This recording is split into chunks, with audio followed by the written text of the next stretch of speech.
Good evening, Dr. Anant. Good evening, Siddharth. Good evening, ma'am. Good evening, madam. Good evening. Yeah, we'll start in another 1 minute. Sure. Yeah, Siddharth, you can. Good evening, everyone. So my name is Dr. Siddharth Gosavi. I have had the privilege of being Dr. Pratibha Nadig ma'am's student. And now currently I'm an internal medicine specialist, having completed both my MD internal medicine as well as DNB internal medicine. I've started my clinic, Sai Gosavi Specialty Clinic, and I'm also associated with Nano Hospitals, Uttaralli in Bangalore.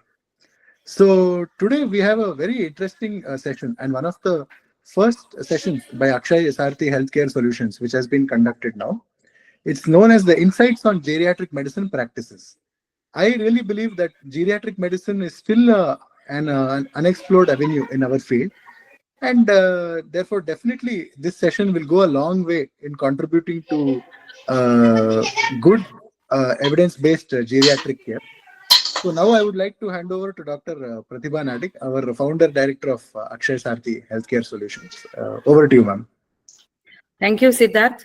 And it's really a great moment for us because this is our first webinar. So welcome to this webinar conducted by Akshaisarathi Healthcare Solutions Pvt. Limited. I'm the founder director and I'm a senior clinical pharmacologist. We have started this to bring some practical implementation of pharmacological principles into practice in the form of research, innovations, and sharing our academic knowledge along with other experts, like how we have Dr. Anant Patil today and Dr. Steve Paul. So with that, we would like to commence. And as we have already discussed, in the last 2 decades, the global life expectancy has increased by more than 6 years. And it is likely to increase further. So then we will have a bigger chunk of elderly population, and we are going to learn more about it. But we all know that this population varies to a great extent as compared to the adult population. But mostly this is a less explored, as Siddharth said, and we need to understand the fundamentals of pharmacological principles so as to bring about an effective management. Not only that, the management includes a multidisciplinary approach and integrated approach across different specializations. Therefore, we thought we will have this session as our first session, and the objectives of this would be to understand, or we make the participants understand about altered pharmacokinetics and pharmacodynamics of drugs in the elderly population, addressing comorbidities and polypharmacy, challenges in prescribing the elderly population, and what is the role of community participation in geriatric care, and what are the likely unmet health needs, and is there any opportunity for research and innovation in geriatric medicine. For that, we have 2 great speakers, Dr. Anant Patil and Dr. Steve Paul Melody, who is Dr. Anant Patil. I will introduce now. He's going to be our first speaker. And I would like to inform all the participants that after these 2 sessions, the sessions will be like this. First 45 minutes, Dr. Anant Patil will speak about the pharmacokinetics and dynamics and pharmacological aspects of geriatric practice and basis of geriatric practice, and then that will be followed by question answers. Then Dr. Steve Paul will present about challenges in prescribing, then comorbidities, polypharmacy, etc., followed by question answers. Then after that, we have special invitees where we are going to touch upon briefly small talks or small opinions from some experts. Dr. Santosh, community medicine HOD and a geriatric medicine specialist himself, who works with the University of Bedfordshire, UK. He has come here to speak about the role of community participation. As I said, these are only opinions. And then Dr. Jayashree, HOD, community medicine, BGS College of BGS Institute of Medical Sciences. She'll be speaking about adult vaccination. Dr. Veena RM, Professor Pharmacology, BGS. She will be highlighting us about research opportunities. Then we have Arshia Bhandari, who is the founder of PH Fit, who's going to be a patient advocate She will speak a little bit about what are the patient's expectations and where are we in fulfilling as far as geriatric population is concerned. So please stay till the end. It's going to be a brainstorming and we have really, really great experts. I will only be moderating. With that, I will give a quick introduction of our speaker. First speaker, Dr. Anant Patil. It's really an honor to introduce Dr. Anant Patil, a renowned professor of pharmacology at D.Y. Patil Medical College, Navi, Mumbai, with over 145 publications, including 81 in PubMed Index journals, and as an editor of multiple books and journals. He has made remarkable contributions to medical education and research. Dr. Patil is a creator of Pharma Forum, a platform connecting students and experts. And I think there are more than 1,500 people in this group. And he is a Mayo Clinic certified simulation instructor. He is on the editorial board of 6 prestigious journals. His global impact includes leading workshops on medical writing and statistics in India, Bangladesh, and Sri Lanka. Recognized with honors like the Best Teacher Award and Sherlock Holmes Award, and special awards at NAPTICon and MPSCon, Dr. Patil exemplifies innovation and leadership in pharmacology. We are very fortunate to have a person of this stature amidst us. Let us listen to him. And I sincerely welcome you, Dr. Patil. And I also thank you for accepting. And one more thing I should add, when I contacted him for this webinar, he was there in Germany and he's been part of policy making. This is where pharmacologists or medical academicians and researchers should actually get into. And I'm very proud to say that he's been one of the person contributing actively in policy decisions for the management of urticaria. Over to you, Dr. Patil. Most welcome. Thank you once again. Thank you so much, Dr. Pratibha Madam, for the kind introduction and importantly for inviting me as a speaker for the first of this kind series. Let me first share my screen and then we will begin.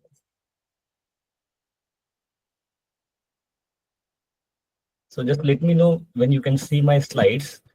Once you give me a signal of good visibility and my voice clarity, I will begin. Yeah, slides are seen. Perfect. So thank you so much. So for next 45 minutes, as Dr. Pratibha Madam has given me that slot, I will be speaking about the pharmacological aspects for the geriatric people, the elderly people. So what we will be going through the discussion on is what are the changes in pharmacokinetic and dynamics, as Dr. Pratibha said. And then I will be talking about few of the classes of the medications. How do they we need to be careful about when using this kind of drugs, and what are the possible adverse reactions, and maybe some practical aspects. So that is the plan for next 40 minutes. I think this was the beginning remarks given by Dr. Pratibha Madam, is how the life expectancy has increased over the period of time. And it's not just increase, it's going to further increase. If you look at the projections for 2050 and even 2100. So we will be seeing more of the elderly population because of the better medicines available, better the vaccinations available. And there will be more importance for us to look at the medication prescribing, dispensing, evaluation, everything about the geriatric population. Now, the definitions of geriatric or elderly, there are different sources which will give you different definitions. But by and large, elderly are the ones who are more than 65 years of age. And the chronological age, the number of years the person is living, is an indirect determination of a lot of changes that they happen when the person takes medicine. There are so many diseases. I don't have to tell you the elderly diseases like Alzheimer's, Parkinson's, arthritis, cognitive disorders, everything, along with the nutritional problems. And because they have so many diseases, they also need multiple medications. And for some people, there could be financial crunches also. All of this leads to pharmacological concern, which is related to the adherence to the treatment. Now, on one side, they need multiple medications. On another side, they have issues related to adherence. On the another side, they have a lot of diseases. So that becomes difficult on the clinician's part as well as the family's part to manage them in terms of their medicines. Physiologically also, if you see, there are changes which happen over the period of time. And this is just 3 changes which have been noted here. Number 1 is how the glomerular filtration changes over the period of time. And you can see there is a clear decline over the period of time. As the decades of age pass, the glomerular filtration goes on decreasing. And that's, I think, one of the most important area where we have to be careful about when we prescribe the medications which are eliminated through kidney. I'm going to speak about that as well later. Also, the breathing related issues and the cardiac related issues as well, there would be some concerns and declines in these natures. So this is another physiological concern. So now come back to the pharmacological areas and how the pharmacological changes happen in elderly and how we should be concerned about them. So let's begin as we all know, the pharmacokinetics is about 4 components: absorption, distribution, metabolism, and elimination. And in the same sequence, I'll be taking through how these changes, they happen in elderly. Now, when you look at the absorption in isolation, there is no much evidence which suggests that there could be major changes in the absorption per se. However, because the elderly person might be suffering from other diseases, those diseases might have effect on the absorption. For example, there might be changes in the gastric emptying because of diabetes. This might have impact on the absorption of medication. There might be some people, because of the acidity or maybe gastric related issues, they might be consuming antacids, and they might interfere with the absorption of some of the drugs which required acid for absorption. Similarly, the motility enhancers like laxatives, they might also have a problem on the absorption. And alter nutritional habits, that's another area where absorption might have an impact on the medications, maybe toxicity, interactions, and so on and so forth. So that's about the absorption. As far as the first pass metabolism is concerned, the drugs, they go for the site of action. Because of the age, there's a decrease in the first pass metabolism, because as the age advances, there's also decrease in the liver mass. The liver is the one who is going to have the first pass metabolism, and that's why there is a reduction in the first pass metabolism. And now, because the first pass metabolism is decreased, the bioavailability of those drugs which have got an extensive first pass metabolism, that bioavailability may be increased in the elderly population. So that's another area as far as the pharmacokinetic is concerned. Now, coming to distribution part, how this distribution affects the elderly population. We all know as the age advances, the percentage of water in the body decreases. On the contrary, the percentage of fat in these patients, it increases.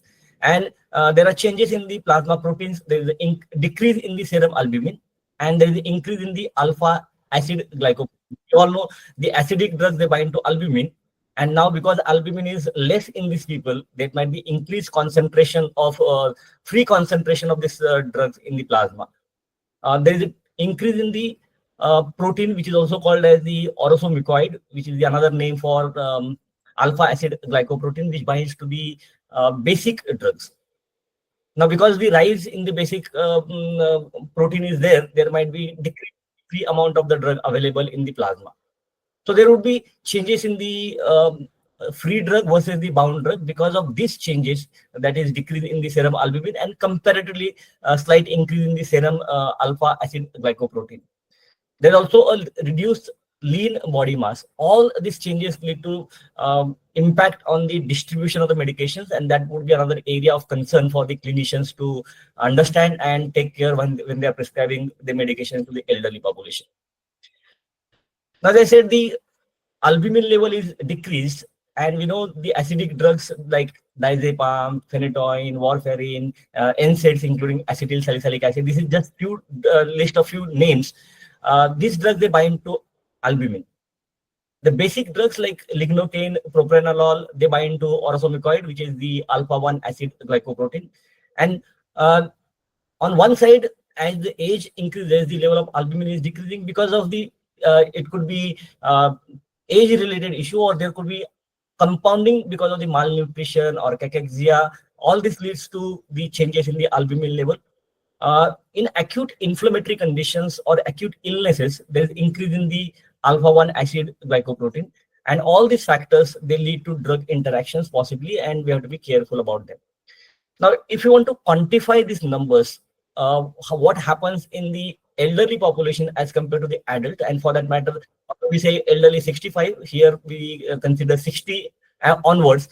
So the body weight, the percentage of body water, it is less in elderly as compared to the adult, whereas the lean mass also decreases, and on the contrary, the body fat as compared to the adult, the body fat is more.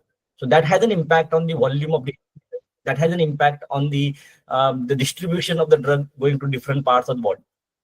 The serum albumin, as we previously only qualitatively said that it decreases, but again, this is the quantification, how much amount of the serum albumin decreases. The kidney weight, hepatic blood flow, that also has a reduction over the period of time as the age advances. Depending upon the changes, we have to consider that some medications where we need a loading dose, we might have to change, because the loading dose is directly proportional to your volume of distribution. And now, because the volume of distribution is changed because of the body water and the fat, there could be a need for the change in the loading dose of those certain drugs. The clearance and the receptor binding effect, they are also related to free concentration, and because of the changes in the plasma albumin and the alpha acid glycoprotein, there are changes in the binding, and that might have impact on the clearance as well. For example, the loading dose of digoxin, we all know for congestive heart failure, digoxin is one of the treatment options, and in case somebody is receiving it, the loading dose might have to be decreased because of the decreased apparent volume of distribution. The maintenance dose may also need to be reduced, because the clearance also has an impact because of this free level of the drug available because of the changes in the plasma protein binding. Those drugs which are hydrophilic, again, this is a very simple concept of pharmacokinetics. Those which are hydrophilic, they will have a smaller volume of distribution. And because they have a smaller volume of distribution, more amount of the drug will be available in the plasma. So drugs like gentamicin, lithium, theophylline, they will have more concentration. Lipophilic drugs, because the amount of the fat in the body increases in the elderly population. So drugs like benzodiazepine, morphine, amiodarone, lignocaine, these have the longer distribution, I mean the wider distribution, and there could be prolongation of the half-life of these medications. So few of the drugs, again, it would be difficult to enumerate each and every drug, but the important drug which the clinicians or even the pharmacologists, we all should have be concerned about is lithium, because there is a decrease in the total body water, there could be risk of toxicity with the lithium in the elderly population. Amiodarone, we spoke about the drug, because there is a decrease in the, increase in the body fat, the duration for which amiodarone is going to remain in the body would be longer. Phenytoin, because of the decrease in the serum albumin level, there could be increase in the risk of toxicity. Is an acidic drug, we all know. Macrolides, they because now we said in the acute illnesses, there could be increase in the level of alpha acid glycoprotein, and because the level is increased, the free concentration of drug might decrease. So these are some of the drugs, they can have direct relation with the distribution of the, I mean, they have an effect on the distribution in the elderly population. Now, as far as the metabolism is concerned, the liver related changes, there would be the drugs which have the high hepatic extraction ratio. The clearance is rate limited by the blood flow, and those drugs, because now liver is decreased in the capacity to metabolize the drug, and if the medicine has a high hepatic extraction ratio, now the liver is not functioning. So therefore, there could be the toxicity related issues, or there could be related to some kind of drug interactions. When the drug has a low hepatic extraction ratio, changes in the blood flow produce little changes in clearance. So this is related to the liver. Now, as far as the hepatic clearance, which are the drugs where we have to be careful about, or the decrease in the hepatic clearance for which of the drugs it can happen. So the capacity of liver to metabolize the drug, it declines with the age, but it may not happen for all the drugs, because it depends upon which drugs are metabolized in the liver, which drugs are not metabolized in the liver. Some drugs, they might get slowly metabolized because of the liver related changes. On your left hand side, this is again the list of the medications where there could be decrease in the hepatic clearance because of the age. So we have benzodiazepines, we have barbiturates. So the benzodiazepines including alprazolam, I did not tell you the names of the benzodiazepines: alprazolam, chlordiazepoxide, clobazam, diazepam, flurazepam. So the point is, when you are prescribing benzodiazepines in elderly population, we have to be concerned about. The drugs like tricyclic antidepressants like imipramine, nortriptyline, again, we have to be careful about. Propranolol, quinine, theophylline, tolbutamide, we don't use much. So these are some of the drugs where we have to be careful. Now, few more discussion on the metabolism and these changes, especially in elderly population. We know the metabolism is of two types, or the phases are, there is phase 1 reaction and a phase 2 reaction. Phase 1 are all this oxidation, reduction, hydrolysis, whereas phase 2 reactions, they are conjugation reaction. So when you see among this phase 1 and phase 2 reaction, more changes are seen in phase 1 reaction in elderly population. That means the phase 1 reaction, oxidation, reduction, and these reactions are carried out by the microsomal P450 system. And now, because the liver has a problem, there could be a lot of changes in the phase 1 reaction. Smaller changes, because some drugs, they are conjugated. So conjugation is a phase 2 reaction. Again, some of the conjugations happen in the liver. But as compared to the phase 1 reaction, the changes in the phase 2 reactions are lesser in the elderly population.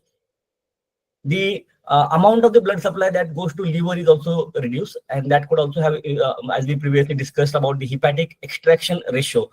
In elderly, again, because of a lot of changes and immunity related issues, there might be the delay in the capacity of the liver to come back from the injury. So that could be another area where we have to be careful. Malnutrition, we just spoke about. In addition to age-related changes, the comorbid conditions also might impact the function of the liver. For example, when patient has a heart failure, because of the heart failure, the amount of the blood that goes to liver is also reduced. So indirectly, the heart failure also is impacting the function of the liver. So these are the changes we have to be concerned about. Like we summarize some of the drugs in absorption-related issue and distribution-related issue, let's understand some of the important drugs that might have impact because of the metabolism in the elderly population. We spoke that the phase 1 reaction are carried by cytochrome enzymes, and there's a decrease in the cytochrome enzyme activity. So the drugs like fluoroquinolones, they might have the increase in their half-life, so they might remain in the body for longer time. And in case somebody is receiving other drug, then these drugs might be responsible for the drug interaction. The propranolol, we know that this is a drug which undergoes very high first pass metabolism, but in elderly, the first pass metabolism is decreased. And because the first pass metabolism is decreased, the amount of the propranolol is going to remain in the body is more than what would we expect. And that could lead to risk of the cardiovascular adverse reactions. Morphine, because of the decrease in the hepatic blood flow, there could be CNS related issues because the CNS depressant, and the CNS related adverse events may be more in morphine. So the CNS depressant like benzodiazepines, the barbiturates, morphine, we have to be really careful when they are prescribed in elderly population. Now coming to the elimination part, before I go to pharmacodynamics, as age advances, there is a decrease in the GFR also. The creatinine clearance has also is impacted. So there's a decrease in the creatinine clearance just because of the increase in the age. This reduction is not reflected in equivalent rise in the serum creatinine. So we have to be understanding this difference, because rise in the serum creatinine may not directly related to the challenges related to the drug, because creatinine production is also reduced because of the reduced muscle mass. In elderly, the muscle mass also decreases, and because of which creatinine level also decrease. They may not be as high as we would expect because of the decreased muscle mass. So therefore, one of the points that we need to be understanding is the serum creatinine alone individually may not be an adequate measure of the renal function. And we know many drugs, they have increase in the half-life. I think this formula everybody knows right from the second year. Cockert-Gault formula for calculating the estimated GFR, and the formula is different for a male and it's different for female, considering the biological differences. Now, it would be very difficult for us to go through each and every drug, but by and large, I will tell you that the ACE inhibitors, when these drugs are prescribed to elderly, we have to be concern about the dose adjustment in the renally impaired patient, and based on the individual medication, there are guidelines in the prescribing information from the company, which is approved by the FDA.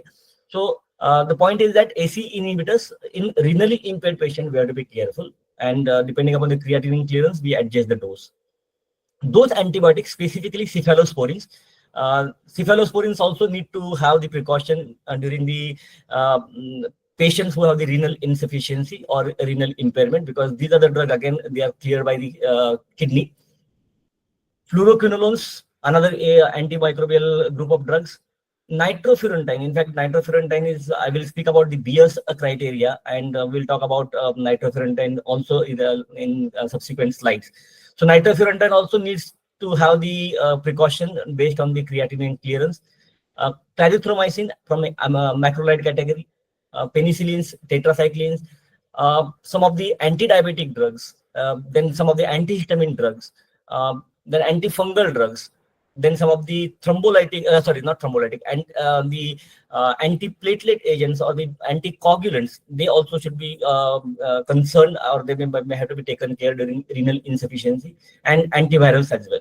We spoke about the beta blockers. Then there are drugs like atenolol, bisoprolol, sotalol. These drugs, again, we have to be careful in the renal insufficiency. Digoxin, DMARD, as I said, there would be exhaustive list, and we might have to have different discussion just based on the renal insufficiency and the use of medications, muscle relaxants, opioids, the ethambutol. So these are all drugs which we have to be careful and adjust the dose in elderly population depending upon the creatinine clearance. Again, that was just related to kidney, but there are some drugs which are eliminated through other organs, like for example, through the breath, like through the lungs, excretion of volatile drugs. And if you remember the first slide that I showed, as the age advances, the breathing capacity also has a problem. So the elderly might have reduced respiratory capacity. They might be suffering from some pulmonary diseases. So especially when you are using the inhalational anesthesia, one has to be concerned. And that's why intravenous for these patients, of the drugs which are eliminated through the respiratory system, use of intravenous medications might be better option compared to the inhalational anesthesia.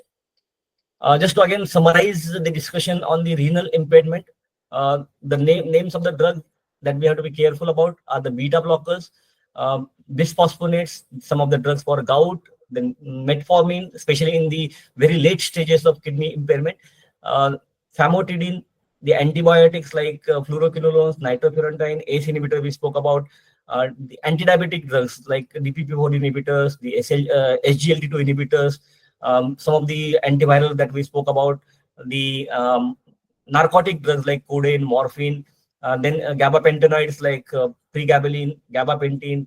So these are the drugs where the renal impairment might have to alert the clinician to adjust the dosage based on the renal impairment. So that was about the pharmacokinetics. Now moving on to the pharmacodynamic changes in elderly. You know, the elderly are more sensitive to actions of certain drugs, and especially related to sedatives, hypnotics, analgesics. So on one side, pharmacokinetic also impacting the action of a drug. On the other side, pharmacodynamics, these people are more sensitive. So the sedative, hypnotic, they are one of the real concerns, especially in elderly and especially those who are living alone. As far as the beta agonists are concerned, like for example, maybe salbutamol, there might be decrease in the responsiveness just because of the age. So pharmacodynamic related changes.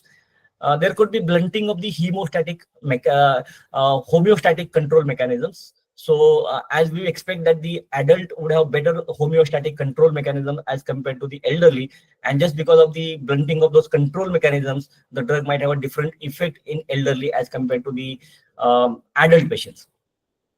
Another really one of the concerning area is risk of orthostatic hypotension, especially the drugs like alpha receptor blockers. Because sometimes they might be used in elderly population for benign prostatic hyperplasia. Sometimes they might have hypertension also. So when somebody is using those drugs, the orthostatic hypotension. It's not just the alpha blockers having used in the benign prostatic hyperplasia. Somebody might be having those drugs for other CNS related indications, and their primary action might be CNS related, but the secondary action, they also have alpha blocking properties. So they might also cause hypotension in those patients. So hypotension, just for definition purpose, more than 20 millimeters of mercury reduction in the systolic blood pressure as compared to when they stand as compared to when they are sitting down. So that's what's called as the orthostatic hypotension. As the age increases, even the postprandial blood glucose level also increase. So again, there might be drugs which might hamper the glucose metabolism. They might not have diabetes, but just because they are taking some drugs, they might have increased or the fluctuation in the blood glucose. And in diabetes, we have to be extra careful about those drugs. Temperature regulation also is impaired in these patients. These people, they poorly tolerate hypothermia. So we know some drugs, they might have impact on the temperature, and we have to be again careful for those drugs as well. Now, some of the drugs and what would be their effect in terms of pharmacodynamics. Antipsychotic drugs, some of them, they are sedatives, they cause sedation. Some of them, they cause extrapyramidal side effects, and they are known side effects. But in elderly, those side effects might be increased because of the age-related, pharmacodynamic-related changes, because they are more sensitive people as far as the pharmacodynamics is concerned.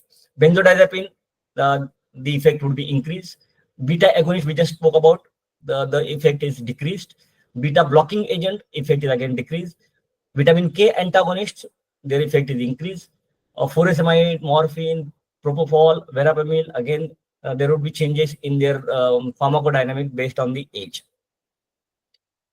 One of the areas where a lot of clinicians and the experts would be concerned about the anticholinergic burden that the patient has. And there are scales which determine the anticholinergic burden. Because there are so many medicines which have the anticholinergic action.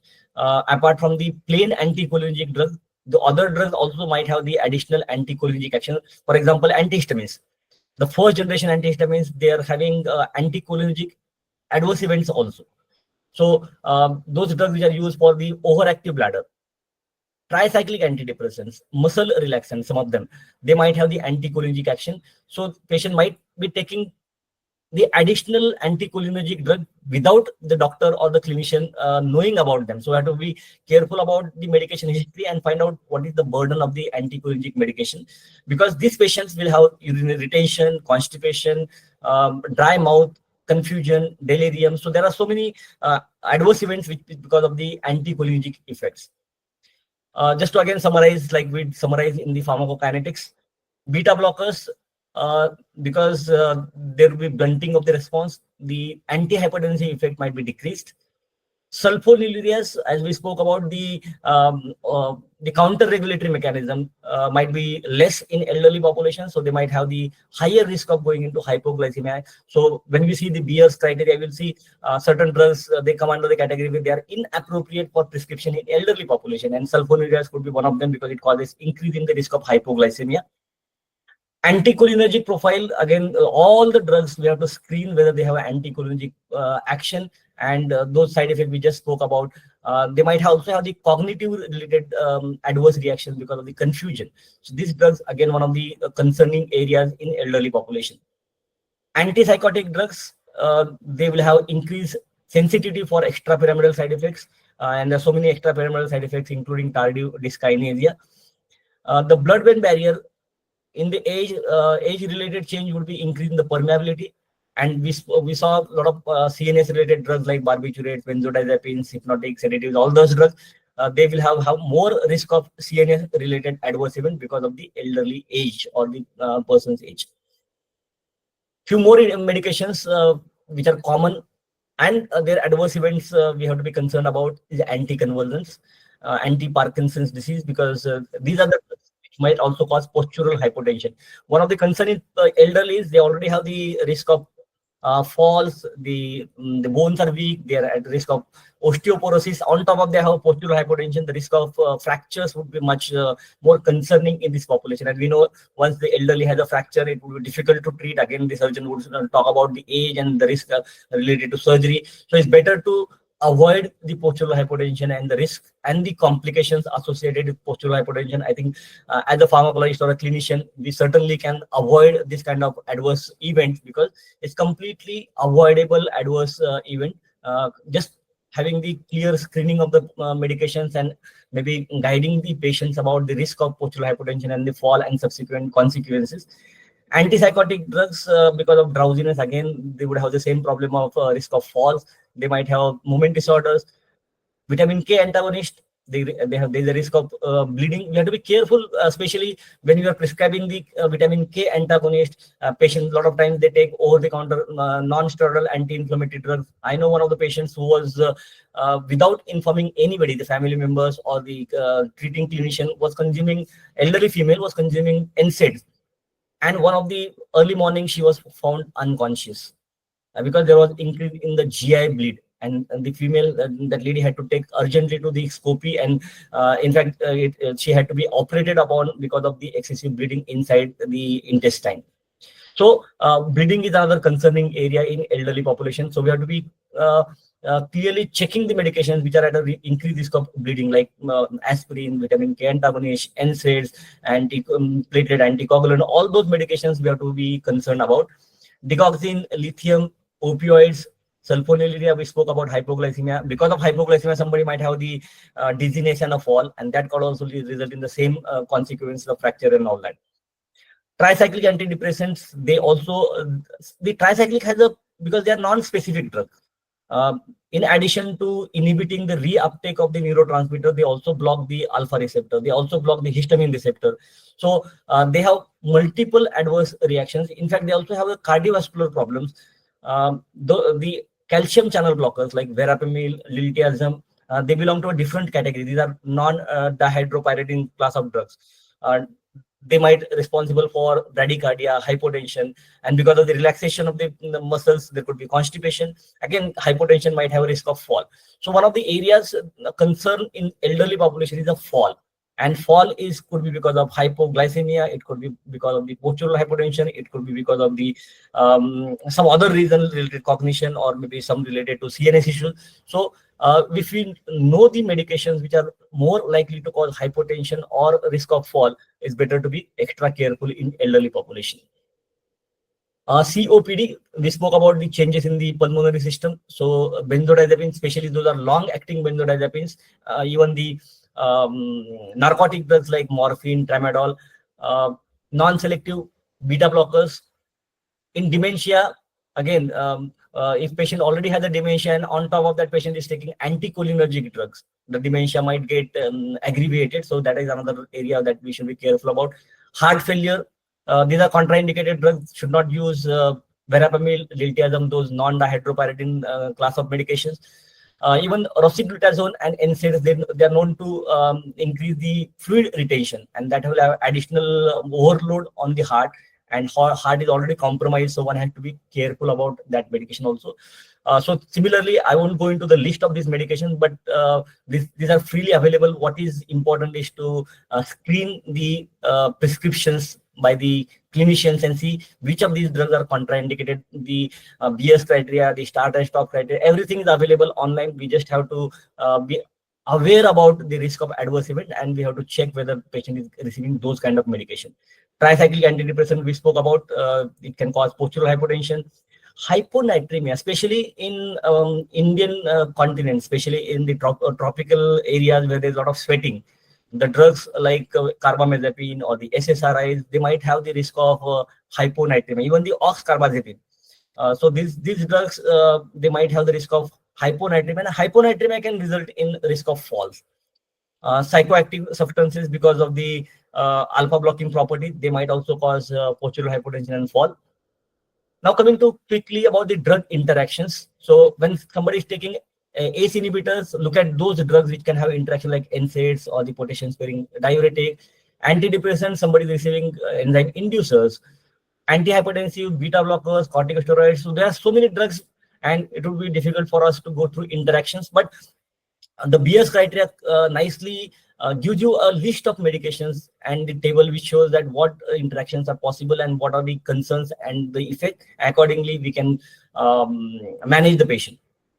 Polypharmacy we spoke about, and this is another area because the patient would be seen by multiple specialists, and multiple specialists would add on their own drugs, and there could be a prescription cascade that would happen. I will speak about that prescription cascade in the next slide here.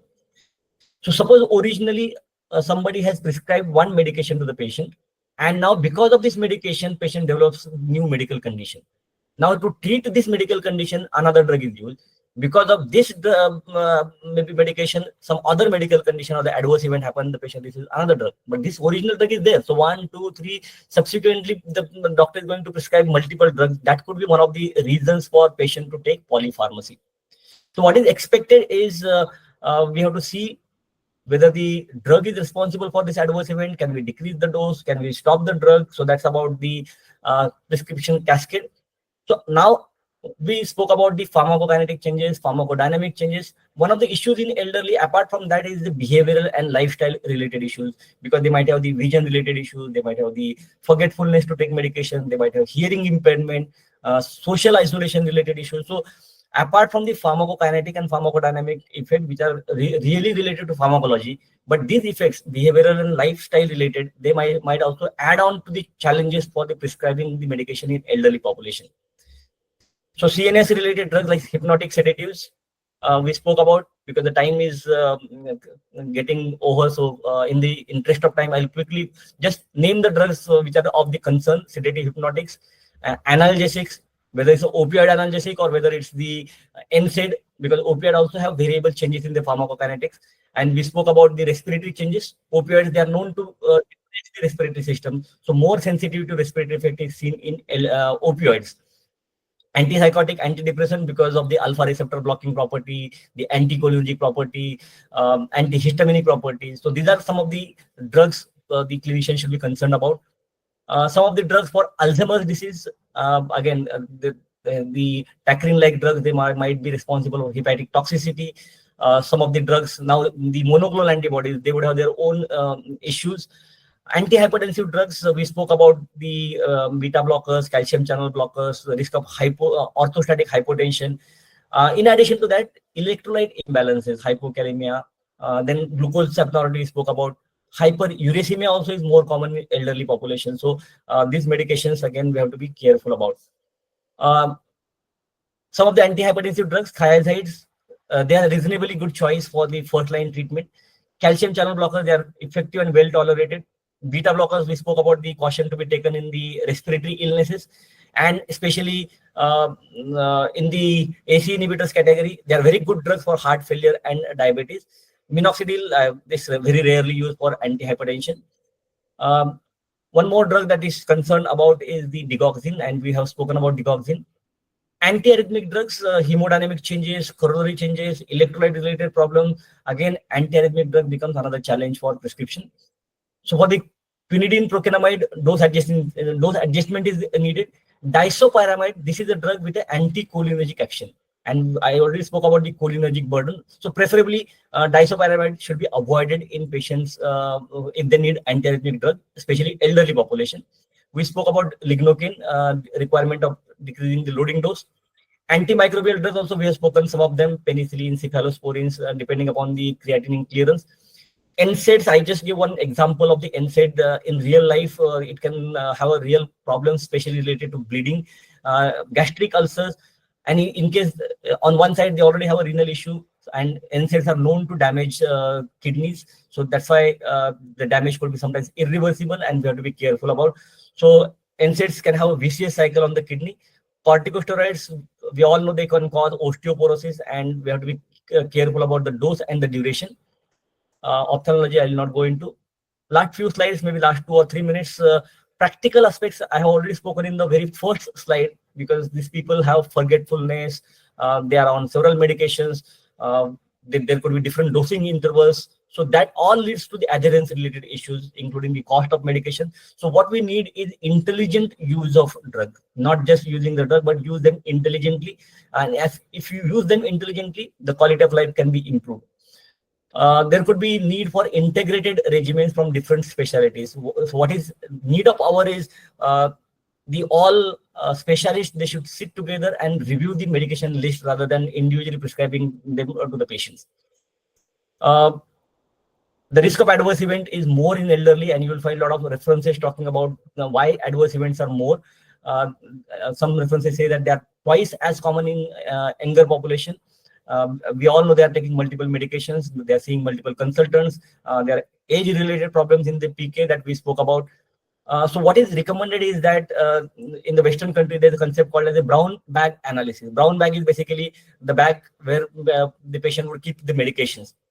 So ask the patient to bring all the medications with that bag, and you see what are the medications. Is there an additional anticholinergic burden? Are there drugs which are causing alpha blockade? Somebody might receiving 1 or 2 drugs which have the same mechanism of action. So they might increase the risk of adverse event, but do not increase the efficacy. Again, some of the practical tips. I won't go into these practical tips because I think Dr. Steve will be speaking about the practical aspects more than me. So what we need is the smart prescription. The smart prescription is give simple regimen to the patients which has minimal number of drugs, and prescribe the drugs which have a rationale for that particular treatment. And the rational therapeutics would be a way forward. So instead of just prescription, if the smart prescription is written, we might have a chance to decrease a lot of preventable interactions and the adverse events. So I was talking about the BS criteria. BS criteria, I think we should all thank Mark Beer and his colleagues way back in 1991. They have given this criteria, and this criteria has undergone several changes. Recently, you can see this is the 2023 update. Now, this Beer's criteria initially was given by Mark Beer and his colleagues, but now the American Geriatric Society has updated this criteria. So today we have the 2023 updated criteria by the Beer's criteria. So essentially, this Beer criteria has 5 categories, and there are nice tables. There's a very small document, which is a summary document of 9 pages. So this one of the tables talks about medications considered as potentially inappropriate medication, which means this medication should be avoided in elderly population. And there's a clear-cut list given by the BS criteria. Second table talks about the medications which might be potentially inappropriate in certain people having certain diseases and syndromes. So this is in general, and there are some drugs especially based on the disease which drug should be avoided in patient. The third is you might use those drugs, but you have to be using them with caution. So this is the third category in the BS criteria. The fourth criteria, the fourth table or the fourth criteria category is potentially the drugs which might have drug interactions with each other. And the fifth criteria is about the drugs where you need to decrease the dose based on the renal function. You can see there is no sixth criteria for the liver insufficiency, because the renal dysfunction is more concerning as compared to the liver related issues in the elderly population. So these are the 5 nice tables given by the BS criteria. Then there is a start and stop criteria. So the start and stop criteria first came into picture in 2008. And when it came for the first time, it had 65 stop criteria and 22 smart criteria. The second version came into 2015, which was updated to give us 80 criteria, which are stop criteria, and 34 criteria, which are start criteria. Now, this is a publication in 2023, which is the latest one. There's a third version. Now the list has expanded the criteria. There are 133 stop criteria, and there are 57 start criteria. Start and stop, these are simple acronyms, but the full form of the stop is screening tool of older patients' prescription, and start is screening tool to alert to the right treatment. So again, these are very simple and nice criteria, as we have the BS criteria also. If I can show you the BS criteria list. So I was talking to you about the 5 criteria. So this is the first criteria given by the BS. So this is simple 9-page document. I think everybody should have this handy document with us so that we can clearly check which medications are to be avoided. So the first table is about potentially inappropriate medication. So there are multiple medication in this list. I will not go into each of them. Table 2 is about medications which are inappropriate in certain group of people based on their disease. So suppose somebody has a heart failure, which drugs are not to be given, which somebody has a syncope, which drugs should be avoided. So the first table is in general, which should be avoided. The second table is about which should be avoided based on their diseases. The third table is about the potentially inappropriate medication. You can use them, but use with caution. So this is the third table, to be used with caution. The fourth table is about the drug interactions. And the last table is about the renal impairment, which medications you will decrease the dose based on what amount of the creatinine clearance. So this is the worldwide accepted and very commonly used Beers criteria for using in elderly population.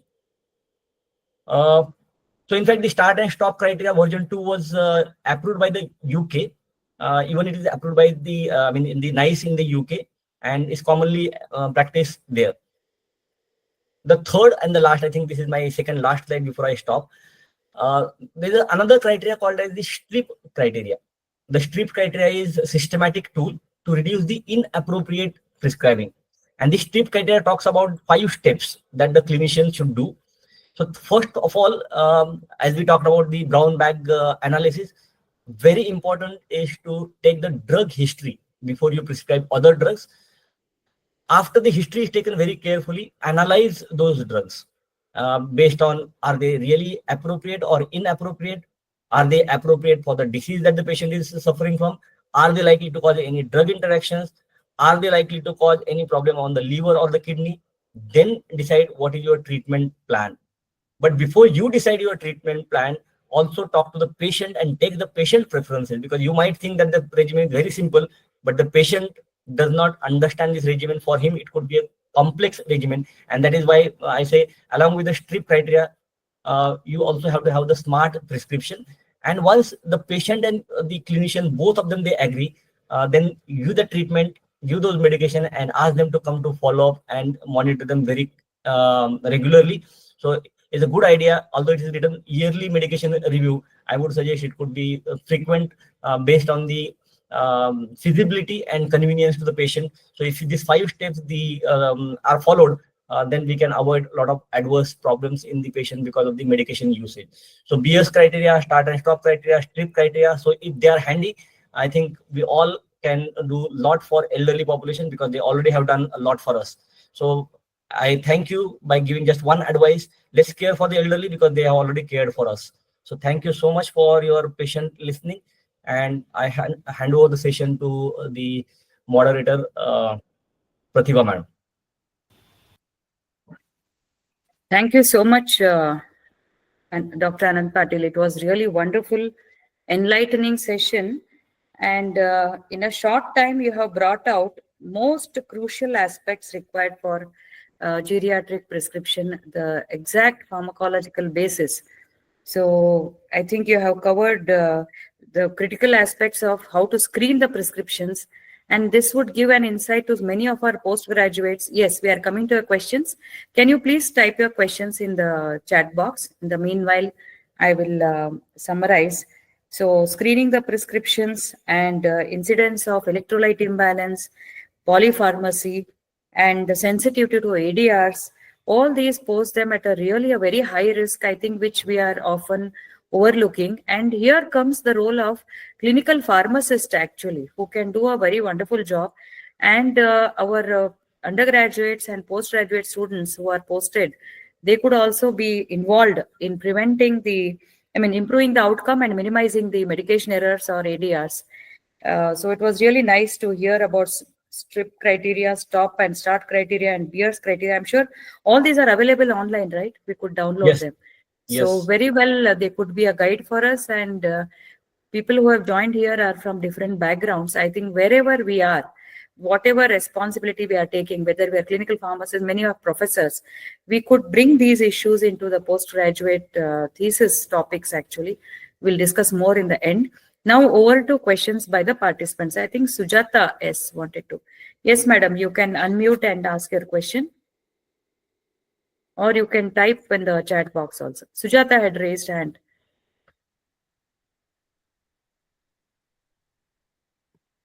Somebody wanted to ask any questions? You can either type in the chat box. No questions? It's there? Okay, Jayashree is asking, are there algorithms that guide us regarding ADRs in different drug combinations? There are not algorithms available, but there are many softwares available, databases which will suggest you the risk of adverse drug reaction. algorithm, I think, is a good idea. Now we are into era of the artificial intelligence. So based on, because what is been reported gets noted in the databases. So what is important is to report them first, and based on the databases, then algorithms can be created if somebody is getting one medication and which has already shown some adverse event. So creating algorithm is the time now. We have a databases to suggest what are the drug interactions possible. Yeah, development. That was our next question. That's yes. So it's the time to develop. Yes, AI for predicting the ADR is definitely the right time, and that depends, as he said, based on the inputs we give, data. So, sir, Kumar sir, can you please unmute? Mute.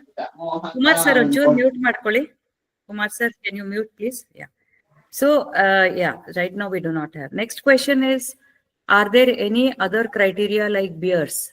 I think sir has already told about stop criteria, start criteria, strip criteria. Anything else you are asking? There are many more there, but Yeah. I think there are worldwide accepted these criteria. One in the US, the BS one, and the start and stop in the UK. So these are the more acceptable criteria. You would find a lot of them when you do a systematic review. You will find many more of them, but it would be difficult to remember all of them. Difficult to remember, but they can be taken as kept as reference, right? We can keep them as reference. There are many of them. Okay, so time for algorithm, I think so. The minute patient comes, and as you said, what was a brown bag analysis? Brown bag analysis. Yes. Yeah, this is very important concept, because even when we were talking about medication errors, there's something called reconciliation, no, drug medication reconciliation, which is often not done, and it could be very dangerous. Reconciliation is when we look into their prescription and see what drugs they're already on, and then adjust our drugs. As you said, many times we have seen repetition of NSAIDs because they would not have reconciled, and patient being uninformed, he keeps on taking, and that leads to adverse. So most of the ADRs and medication errors are preventable if appropriate action is taken. And in addition, apart from this well-known adverse reaction given in the pharmacology books or the medicine books, there might be interactions with the OTCs or the herbal medication. That is another area. I'll tell you one of the incidences. The garlic has an interaction with the aspirin. So the increased risk of bleeding can happen because of the aspirin when somebody is taking garlic. So again, there are so many other drug interactions which have not been known to people. So we have to be thinking about, report them, and next time we know that this particular compound can have adverse reaction with something else. Correct.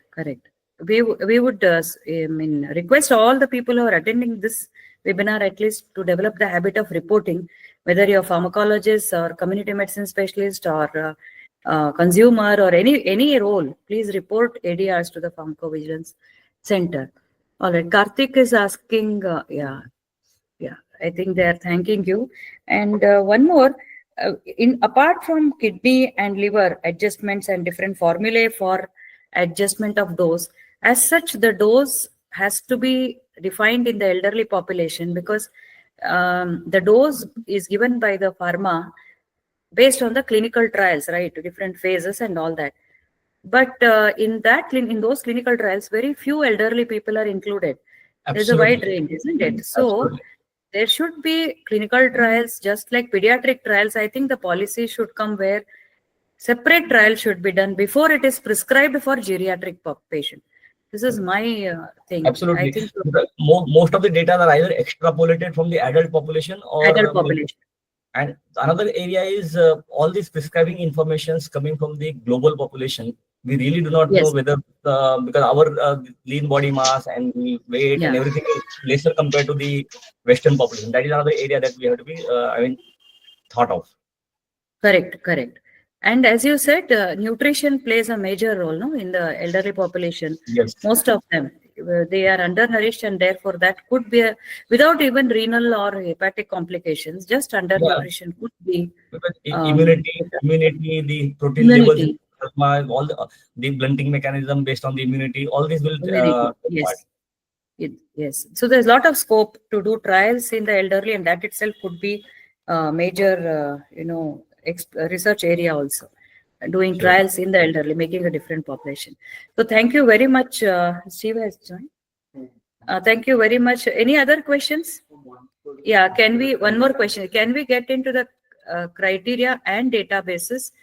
Yeah, Dr. Komla is asking, how do we get into those linked to that criteria and databases? The link of this criteria I can send you. Even if you type in the Google, you would get those criteria, stop criteria and the BS criteria. Databases, maybe the drug interaction databases, some of them they may be available freely. I can send you one of the links to databases. Okay, so we can share it. Yeah, Yeah. we will share it across to you. Any other questions? We could continue to be associated with us and come as special invitee in our other webinars also, so Sure, that we ma'am. get to hear based on your experience. And thank you once again. Thank you so much. Thank you. We'll now move on to the next session. Yeah. Dr. Anant has shared the link for the criteria and others. Please kindly, Beers criteria, you can download.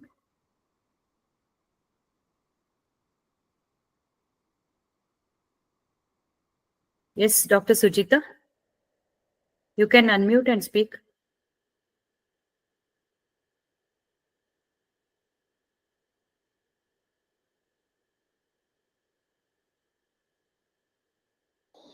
Ma'am, can the previous speaker sir share the references of his references for his slides? References. Dr. Anant, are you there? Yes, I can share the Yeah. slide deck also and the references also. Both I can share. Yes. Yeah, we will share it to you. Thank you, ma'am. Yeah. Any other queries are there by the time Dr. Steve gets? Jayashree, you can, yeah. Jayashree, go ahead. Please unmute. Yes, ma'am. Thank you. Thank you very much. First of all, thank you, Dr. Anant, for this very informative talk. But my concern, I had a couple of concerns as a public health specialist. What I understand is with especially the elderly going to multi-specialists. Now, what is the role of a geriatrician or a primary care physician or a family physician in managing these polypharmacy?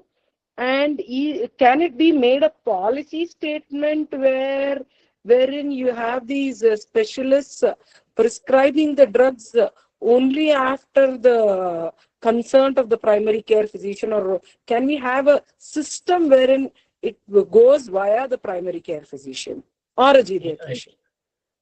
I think it's an excellent question, madam. If you really look into the practice, how it goes, initially the elderly would go to their primary care physician, maybe a family physician or maybe a medicine specialist. And if they are not able to manage, then the patient goes to a corporate hospital or the multiple specialists. Ultimately, when he has to manage his routines, then he comes back to his primary care physicians. That is where primary care physician should be aware about what are the medication, because the patient, when he's admitted, is seen by multiple consultants. And when he goes back, the primary care patient may not really be aware what medications he is taking.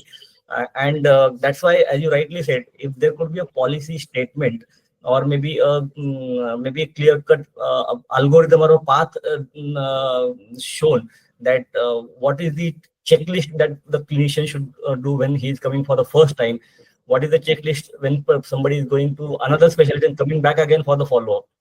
So if we can have a checklist and that is given to primary care physician, whether it's the first visit or a follow-up visit, what is expected as far as the prescription screening is concerned in the first visit, what is expected as the prescription screening in the second visit, because during in between he might have consulted somebody else. So if we can develop those kind of checklist, it would be very handy for the primary care physicians to know what they actually should look into when the patient coming for follow-up after consulting somebody else. Yeah. Manjali. First of all, I welcome him, and thank you so much, Dr. Steve, for accepting, because he's a very busy physician, and he's a renowned expert in geriatric medicine and a leader in advancing care for older adults. Dr. Manjali is a senior consultant and associate professor at Apollo Hospitals, Bangalore. and Unit Chief and Associate Professor at PS University IMSR, where he combines clinical expertise with the dedication to teaching. He serves as a Secretary of Indian Academy of Geriatrics, Karnataka, and is the treasurer of its national committee, and thus he is involved in shaping the future of geriatric care at both state as well as at the national levels. Dr. Manjali is a key contributor to the DEM Clinic cognitive screening platform and a strong advocate for dementia awareness through the Dementia India Alliance. With his exceptional contributions to healthcare and public health, we are honored to have him with us today. Please join me in welcoming Dr. Steve Paul Manjali. Over to you, Dr. Steve. Thank you, ma'am, for those kind words. I will quickly get to the topic. A lot has been made easy by the previous talk. Thank you, sir, for that. And let me see if I can share my screen. Yeah.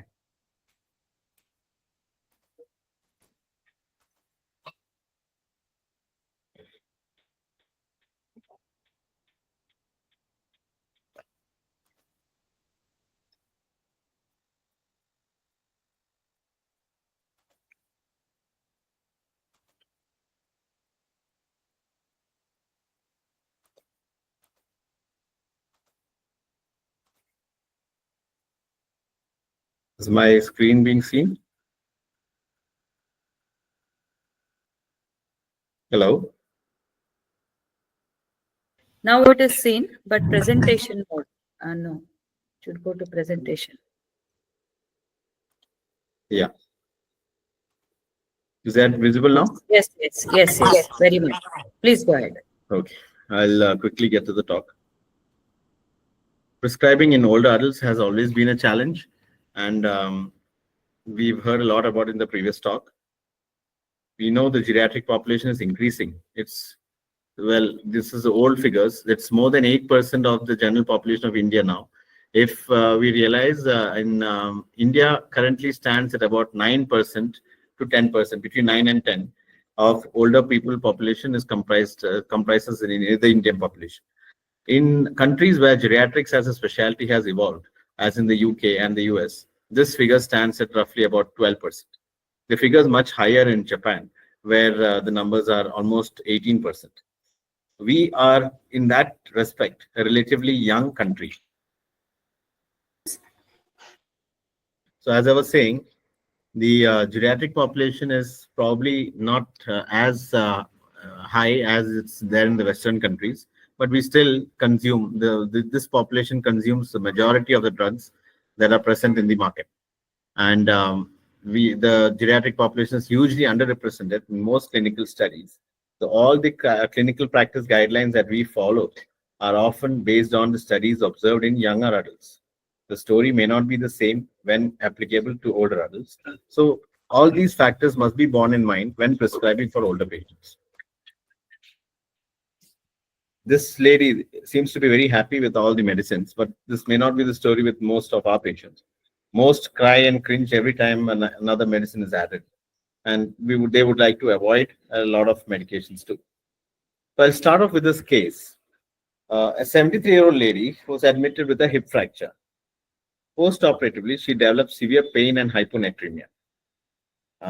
Blood pressure seems to be 110/60, and abdominal distension is noted. The attending physician notices that there is abdominal distension and bowel sounds are sluggish. He calls for a surgical consult and requests that the patient be kept nil per oral. The surgical team addresses and asks for an ultrasound abdomen, and they find that some values are abnormal, and they try and correct those issues. Throughout the day, the patient is agitated, and in the night, she's prescribed quetiapine, which is an atypical antipsychotic, to calm her down. She has a background history of cognitive impairment, so she was on similar medicines in the past. So she gets very drowsy the next day, and on attempted mobilization, when she's asked made to stand up by the physiotherapist the following day, she slumps to the ground. BP is now recorded as 90/70, and she's wheeled into the IC. We will discuss this further, but this is an actual case that is there in the hospital presently. We'll brush up a bit about pharmacodynamics and pharmacokinetics. A lot of it has been covered by Sir earlier, so it makes my job easier. As we know, pharmacokinetics and dynamics change in elderly. Absorption decreases, the body fat and the lean body mass changes. See to it that the drug volume of distribution is impaired. It's different. Hepatic blood flow decreases, and so does the first pass metabolism in the liver, and the phase 2 metabolism is more or less the same. Nephron size, renal blood flow also decreases, tending most drugs to remain in the body or in the renal system for a longer time than earlier. For a patient with hypoalbuminemia or any other deficiency in binding protein, any given serum drug level reflects a greater concentration than what is actually there. So often when we send levels of a drug, we must bear in mind this value may not be true. It may be much lower than what actually is there in the patient. The phase 1 reactions are reduced in older persons, because of which drugs, specifically anticonvulsants, CCBs, and NSAIDs may remain for a longer system and more prone to develop drug-induced toxic effects. As I mentioned earlier, effect of aging on renal functions, see to it that the drugs remain at a higher level in the body than longer time in the body than would otherwise. It is very important to estimate the renal clearance or estimate the filtration rate. An example of creatinine of 1.3 may reflect GFR about 60 ml or 50 ml in a person age 32, but the same value of creatinine of 1.3 may reflect a creatinine clearance of 35 in a 90-year-old. So often lab values that state creatinine of 1.2, 1.3 within normal limits, as it's mentioned in the lab reports that come, should not give a direction to the treating physician that his renal functions are normal.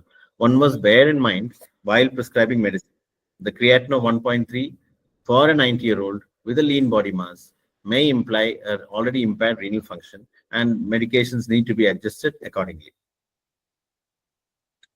The same, more or less the same rules apply to pharmacodynamics too. It's less extensively studied, but older persons are said to be more sensitive, and the sensitivity to drugs may decrease rather than increase with age. Benzodiazepines patients are more sensitive to sedative effects. This is strict no medicine. We try and avoid benzodiazepines as much as possible. But beta-adrenergic receptors, beta blockers, are said to be less sensitive. Coming to polypharmacy, most studies define polypharmacy as a prescription, concurrent prescription of 5 or more drugs. This definition is debatable, because with the present guidelines and present existing data on management of heart failure implies that a patient can very well be on a beta blocker, ACE inhibitor, anti-anginal drug, and aspirin. So automatically these patients are at about 4 or 5 drugs.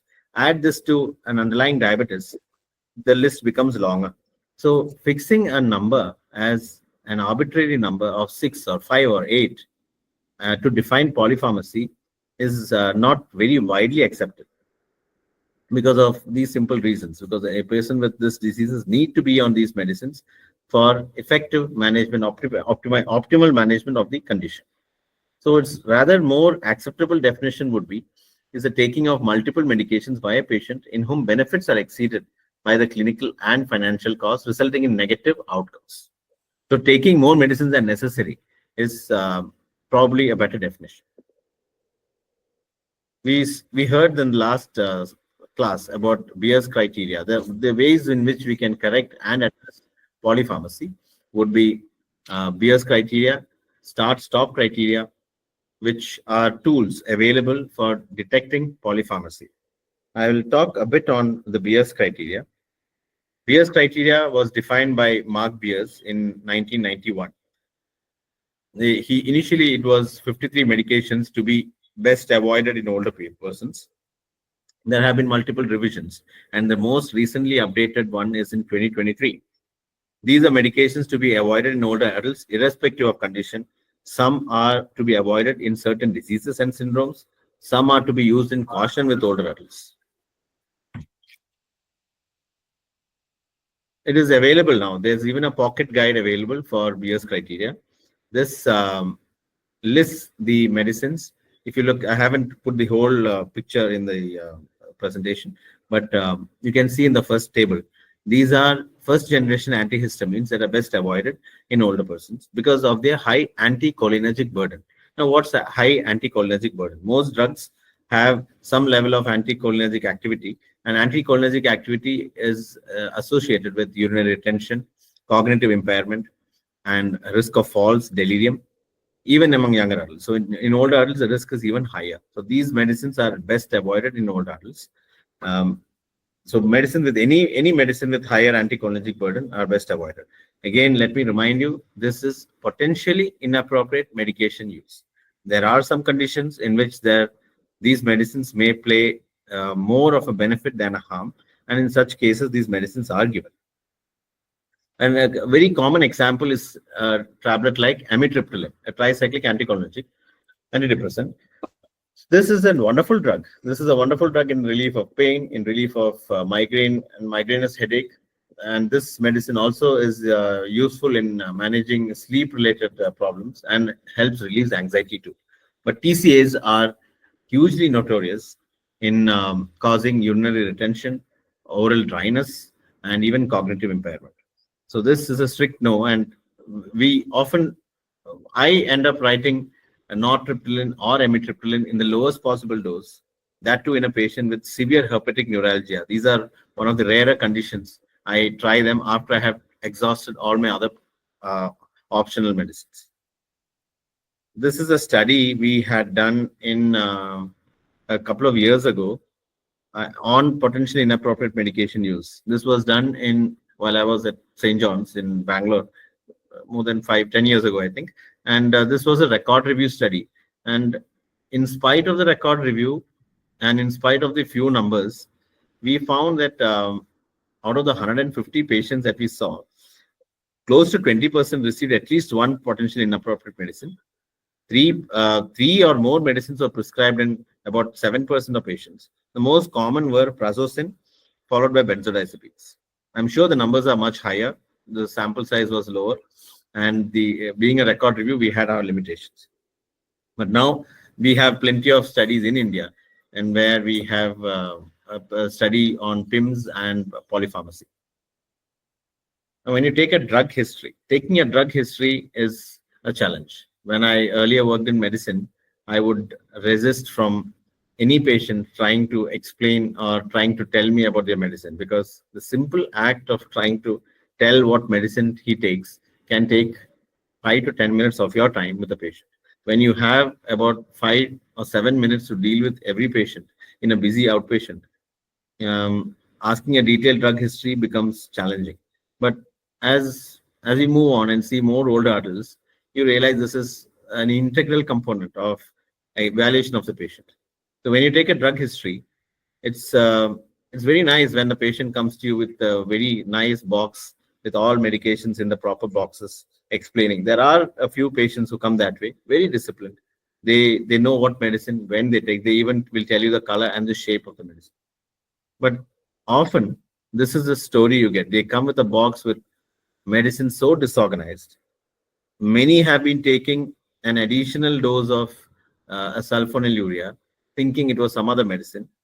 The previous doctor would have written another brand name, and the present doctor would have written another brand name. And the poor chap thinks both medicines have to be taken. And they end up taking this and experiencing severe fatigue.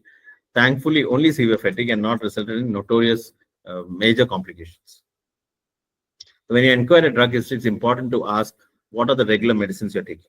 Regular medicines. You may have to repeat this 15-20 times for them to register this in them. You have to ask them, show me your prescriptions, because prescription may tell a different story. So in the prescription, as you see the prescription, you may, if you find only 3 or 4 medicines, most likely they have not shown you the whole story, or they have not been following up regularly with any doctor, because a person who's on a regular follow-up will ultimately end up getting a lot of medicines, generally. Because by default, most doctors have this tendency to write something. They cannot leave a patient without not writing a medicine. So when you ask a patient about a drug history, you have to ask, what is your prescription inquire about the prescription from your general practitioner. Ask for any specialist physician visits. Any neighbor friends have suggested some medicine. Online WhatsApps, they also are often sources of medicine. Any special medicine for sleep, for constipation, for general wellness. There are patients who take 2 or 3 brands of multivitamins, one from Germany and one from Australia because of their daughters. Any other Ayush medicines, Ayurvedic or native medicine, which are supposedly without any side effects. You need to ask each of them individually, particularly, only then they come out with the whole story. So this is not just the challenge, this is just the beginning of challenging, of the challenges of prescribing for oral adults. With multiple medical conditions, it is quite natural that they see multiple specialists, and they must. And each of them would have a set of medications that they give. This multiple medications by multiple prescribers can often result in duplication of medicines. And that's where someone needs to see this patient holistically. And earlier a question was asked while I was away about how can we include, it's difficult to include geriatricians in handling polypharmacy all the time because there are very few geriatricians presently in the country. So it's important to empower the regular physician, the family physician, and to look into see and what medications are being given. Are they appropriate? Is there any duplication happening? Is there a review required? So you need to look at the prescribers. How long have they been prescribed for? When were they prescribed? What are the, keep in mind the different metabolisms and responses that the patient may have. And what is the evidence of this medicine use in older persons? Is the patient really taking the medicine? Are there any other supplements, herbals, and over-the-counter drugs? So these form huge challenges for patient. Of course, what is not mentioned is the economy or the cost of the patient. There are patients who resist from paying 3,000 rupees monthly for their medicines and would resist from buying an extra medicine which may cost about 30-40 rupees per day or 30-40 rupees extra, but will end up going to that resort or will go to that movie and will pay a parking fee of huge money, because when it comes to buying medicine, somehow they feel they're being looted. This is another example of the first example. We will come to the discussion later. This is the second example. This is an 80-year-old woman with dementia is brought to the emergency department with excessive drowsiness. He has been, the patient has been recently detected to be hypertensive and was advised medications. Due to increased agitation recently, he was prescribed an antipsychotic. On examination, he is extremely drowsy, but arousable to pain. Pulse is 90 per minute. Blood pressure is normal, and other vitals are fine. Labs are also within the normal range. Medications now include amlodipine, donepezil, pregabalin, nortriptyline combination, and nitrazepam. Why I've highlighted this is what I'm going to prescribe next is what I'm going to discuss next is the prescribing cascades. Prescribing cascade is a situation where a patient is prescribed a new drug to treat an adverse reaction to a previously prescribed drug. An example of this would be a patient has arthritis. He is prescribed an NSAID. Now, NSAIDs in chronic use can cause hypertension.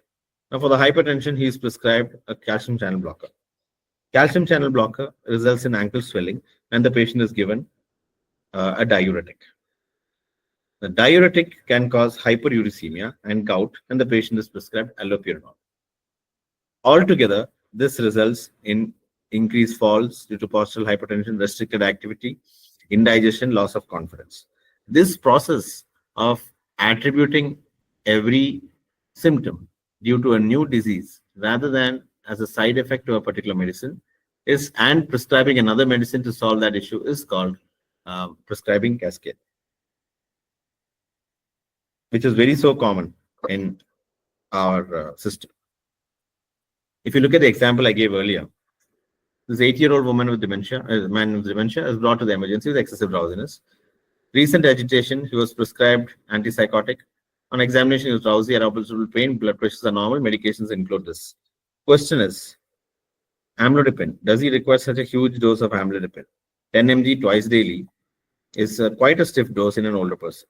With a BP of 120/80, one must be really careful probably this being in the supine position, there is a very high possibility that this patient is having postural hypotension. So does this medicine need to be given in this dose? And what was agitation due to? Any person with dementia will have agitation due to an unexplained or an unmet need. Was it constipation that caused this? Because amlodipine and any other calcium channel blockers are known to cause constipation. The medications also include pregabalin ND. Why is that there? It is not mentioned in the history. So we need to probe the history and inquire when and why was it prescribed? Is the indication still remaining? And if possible, deprescribed. Then the last one, nitrazepam. Nitrazepam is it's a medication that can remain. It has a, as mentioned earlier in the previous class too, it has a higher volume of distribution. It remains for a longer time, and this patients are likely to develop falls and multiple adverse outcomes with the use of long-acting benzodiazepines. So at best, avoid these medicines. So these are, at one look, these are simple medication modifications you can make. So another example, a 73-year-old retired teacher is brought to the OPD with uncontrolled blood sugars. Fasting sugars are FBS is 190, blood PPBS is 230. She maintains a normal diet and attributes her high sugars due to recent festivals. Her medications include metformin 1 gram twice daily, glimepiride 2 mg once daily, voglibose 0.3 mg once daily. You ask her to come with repeat values and review in a week. A week later, she presents with hypoglycemia. Any guesses as to what would have happened and why?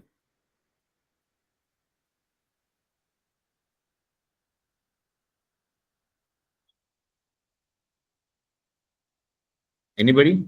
I'll discuss in the subsequent slide.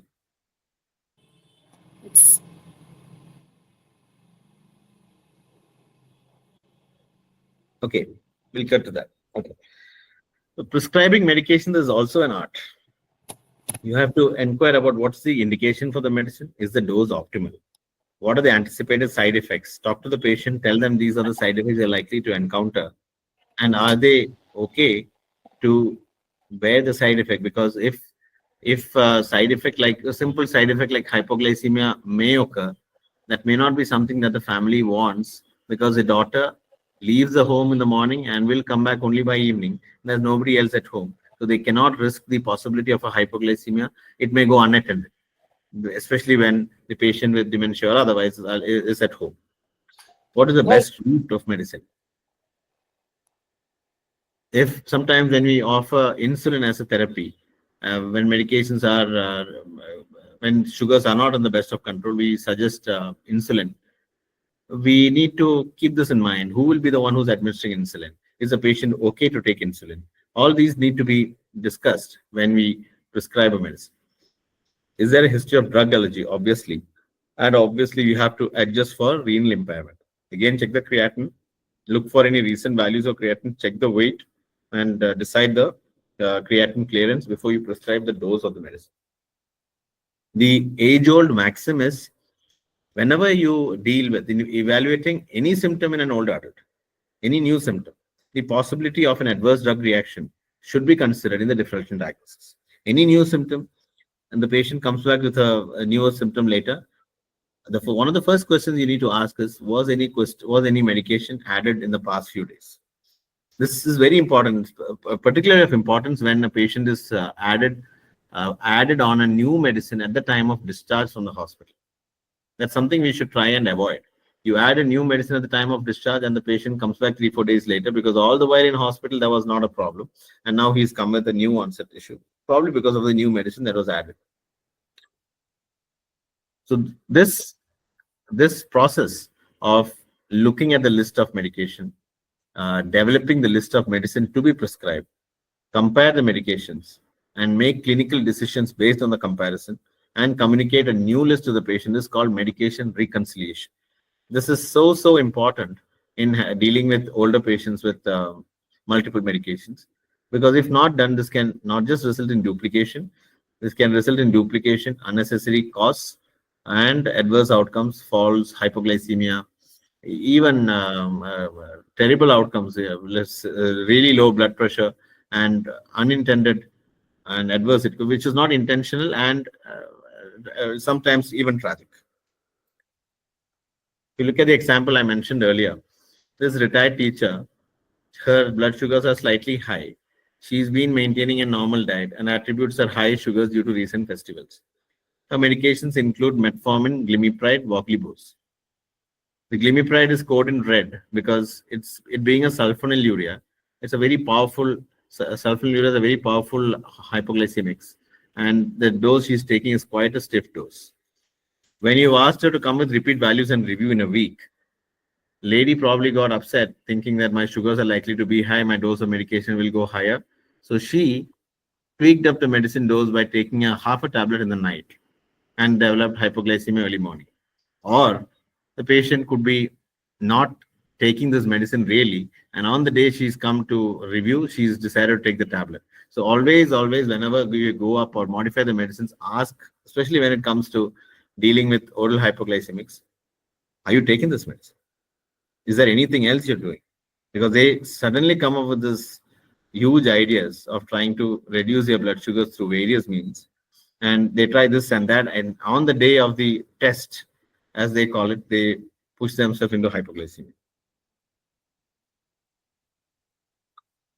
When you prescribe to older adults, some thoughts that you need to bear in mind are always review the current drug therapy. This is an essential component in the medical care of the older person. You need to also indicate the need for changing the medicine presently.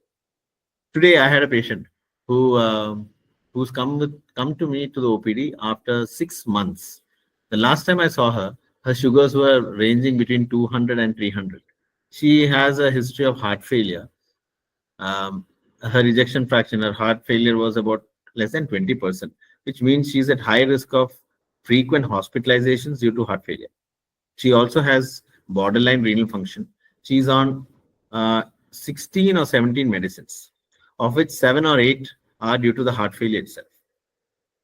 One of the medications were dapagliflozin. Dapagliflozin is an SGLT2 inhibitor. Besides the aspirin and all other anti-failure medicines, she's also on SGLT2 inhibitors. At first, I was appalled that she came after 6 months. And the reason she's come today, she's having chills and extreme tiredness and unsteadiness while walking. The whole body is paining. And why hasn't she come so far? Because my last prescription mentioned that she has to come with her repeat blood sugars after 3 days. She's come after 7 months. So when I asked her, her fear was of hospitalization. She didn't want to get hospitalized. She worried if she would come, somebody would admit her. Her sugars now are touching about 300, 400. She's been brought to the hospital by her daughter and her husband. So why it brought this to my attention was, as I was rewriting her medications and telling her the importance of maintaining a good glycemic control, especially with her condition, with severe hyperglycemia, she was excessively thirsty. The more water she drinks, she's putting more load on her renal and her cardiac system, and she's going to go into failure again. This is because the diabetes is uncontrolled. And with this severe neuropathic pains that she's having and the severe unsteadiness, it's only a matter of fact when she falls and develops a fracture. So this whole process of scaring her took me about 5-10 minutes. And I told her, see, this is not to scare you. This is important that you realize this and come back with your sugars. If you find it difficult to come, get someone else to come and show me your blood sugars. Or even if you do not want admission, you will be brought to the hospital. These are the exact words I told her. But as I was writing her medications, I omitted the SGLT2 inhibitor. And I went on writing all the other medicines, and I explained these medicines need to be taken. So the doctor asked me this question: why have you cut SGLT2 inhibitors? Any idea why we need to do that, or what's the side effect of SGLT2 inhibitors? Anyone?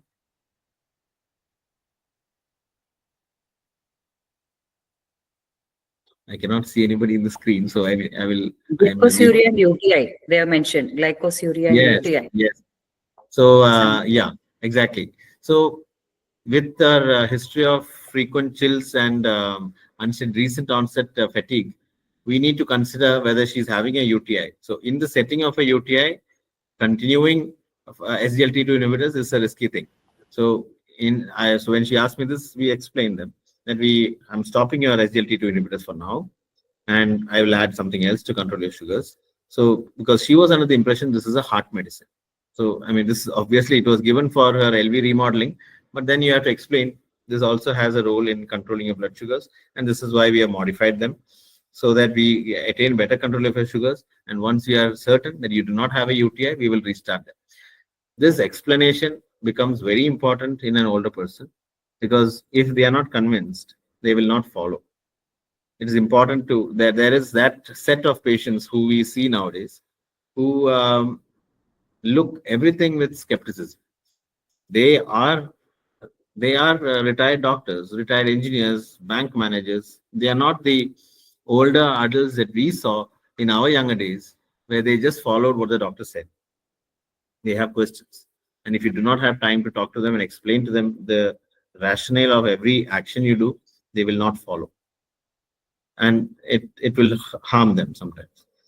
So you should always, whenever possible, explain why you're discontinuing a medicine and substitute instead, and reduce or increase the dose of a drug that the patient still needs to take. Always brown bag the medicine, like as mentioned earlier. Ask them to open a box. Let me see your medicines. You would find surprises there. You would find medicines that I have found steroids in their packets. I asked why. No, this is for itching. I close the itching. This medicine is for itching. Yeah, a doctor once wrote me long time back, this is for itching. That was betnazone. That was betamethasone tablets. You can imagine how long ago that was. So these are medicines given without proper explanation. It may have been given for an indication then, but the patient has understood it as a medicine for itching and he's been taking them. So always look at all the medications and give an updated list every time if possible. So we have to give an updated list. So it becomes really challenging in my OPD, because you have this elder person with 3 files. Each decade has a file, and each file tells a story, and he would have some 3 or 4 prescriptions. So it becomes my job, or I see to it rather, to collate these prescriptions. I write it as a single prescription, because if you don't do them, they will end up duplicating and missing out certain medicines also sometimes. Always discontinue unnecessary therapy. It is very easy to ignore or not view certain medicines because they don't come under your purview. As a physician, when I write medicines and I find that these medications are required for diabetes control, for hypertensive control, there may be some medicines that which are not written by me, which may have been, let's say, sodium valproate or antipsychotics, something given at some point, which has been there. So since I do not want to interfere in those medicines, I just continue. And likewise, so many doctors like me continue writing them down, that it is continued for the past 8 or 9 years. A typical example would be phenytoin.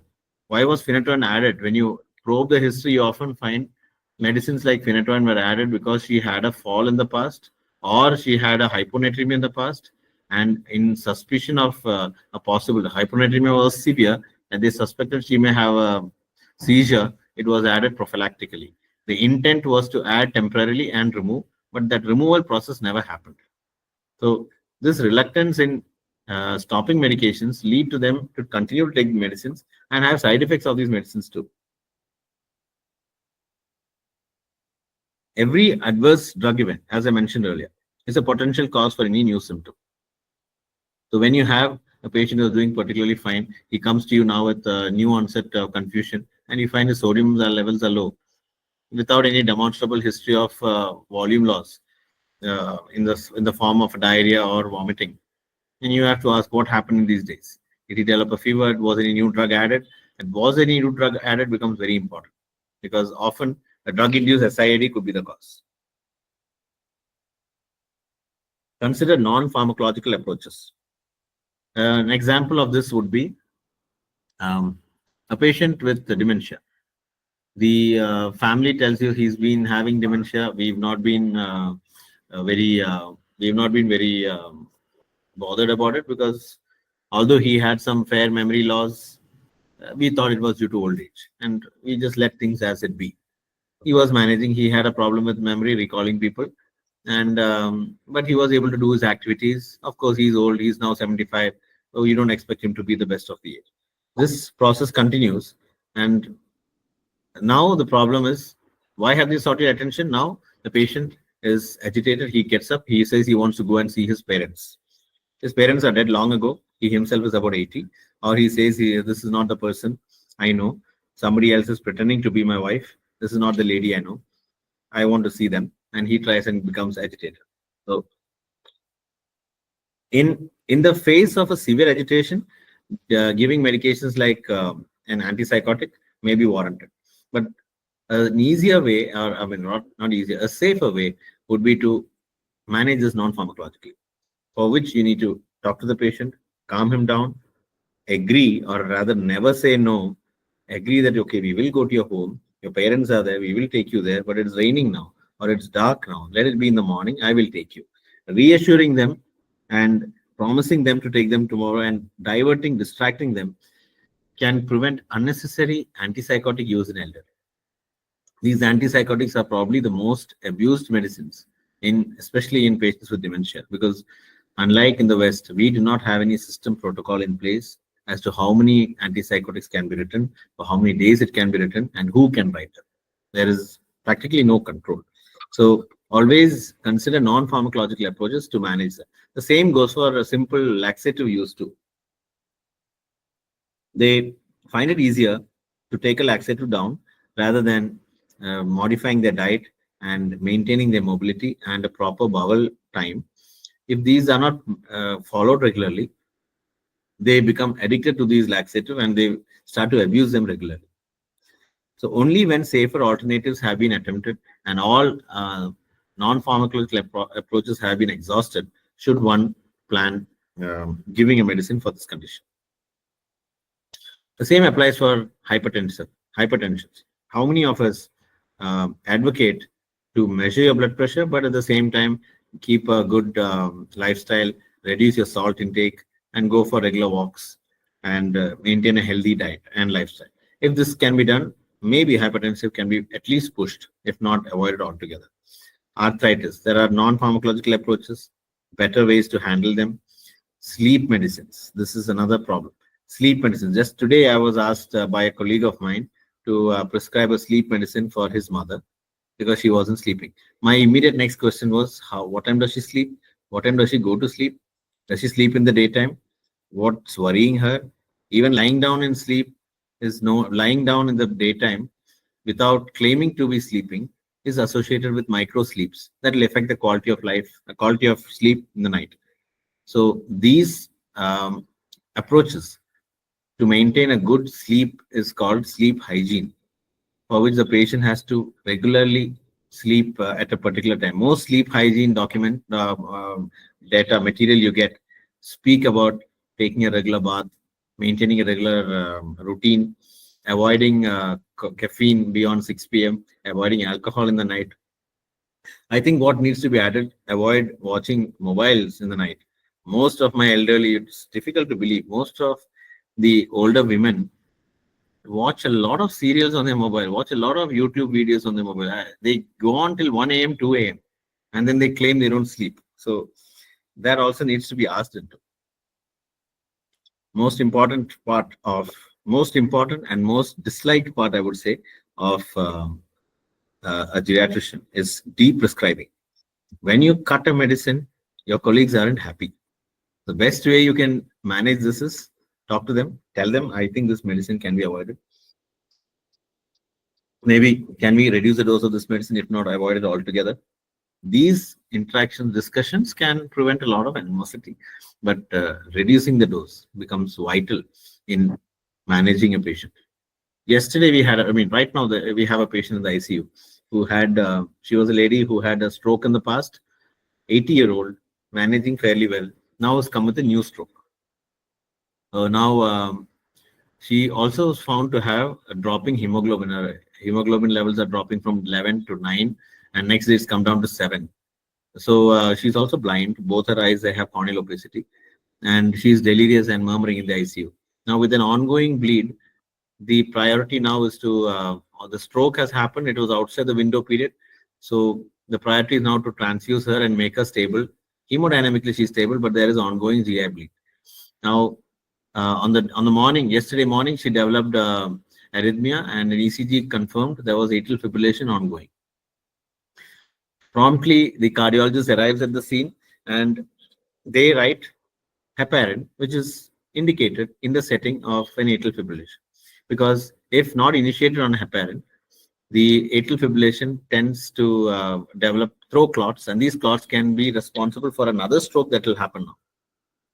So at this point, was when I came in, and as is the practice, I had to talk to them and say, let's not give heparin now. And the immediate response from the ICU team, but there is atrial fibrillation. And my question is, suppose there is atrial fibrillation, it's been going on for some time. Now, if you add a heparin, she's at risk of bleeding further. There is something down the gut. It is probably bleeding in the gut or in the intestine. We do not know. Her hemoglobin is steadily dropping. So my mind wants to ask the patient or the family, would you rather her die from bleeding or from a new stroke? But the fact remains that if a new event were to occur because of a new clot, you can still blame it on factors beyond your control. But if you add heparin or an anticoagulant in the setting when you already know there's an ongoing bleed and something were to happen, that was a controllable event. So these modification, reducing the dose, cutting, and treating on other territories rather, or other fields of medicine is what makes prescribing a huge challenge in older persons. Coming to the first case, the lady with the hip fracture, post-operatively she developed severe pain and hyponatremia. Blood pressure was on the lower side. Abdominal distension was noted. The attending physician calls for a surgical consult and asks to maintain nil per oral. Due to increasing agitation, she's prescribed quetiapine. She is drowsy the next day and on attempted mobilization slumps to the floor. BP is recorded at 90/70. She is moved to the ICU. Abdominal distension. Our question was, has she opened her bowels? She had a very little bowel movement, and a rectal examination and a digital rectal evaluation was done. Evacuation was done, and there was a lot of bowel impaction. Her bowels were completely emptied digitally because she's been bedridden for past 3 days post-hospitalization. After the surgery too, because of a delirium, she could not be mobilized, and this has resulted, this and many other medications, everything has resulted in a bowel impaction. So bowel distension was probably due to constipation itself and fecal loading. Those helped reduce the bowel distension, and she started to eat better. But why was agitation? Was agitation due to constipation itself? Possibly due to constipation itself, which is why she was agitated. At this point, adding quetiapine, I would have added a lower dose of quetiapine, even if required. If the first response there to find out what is the agitation due to and get her to speak or find out from the family and try and relieve the constipation, adding a sedative or an antipsychotic could have been avoided. While attempting mobilization, you should be careful because she has not been eating. Her blood pressure is already on the lower side. Possibility of hypotension is high.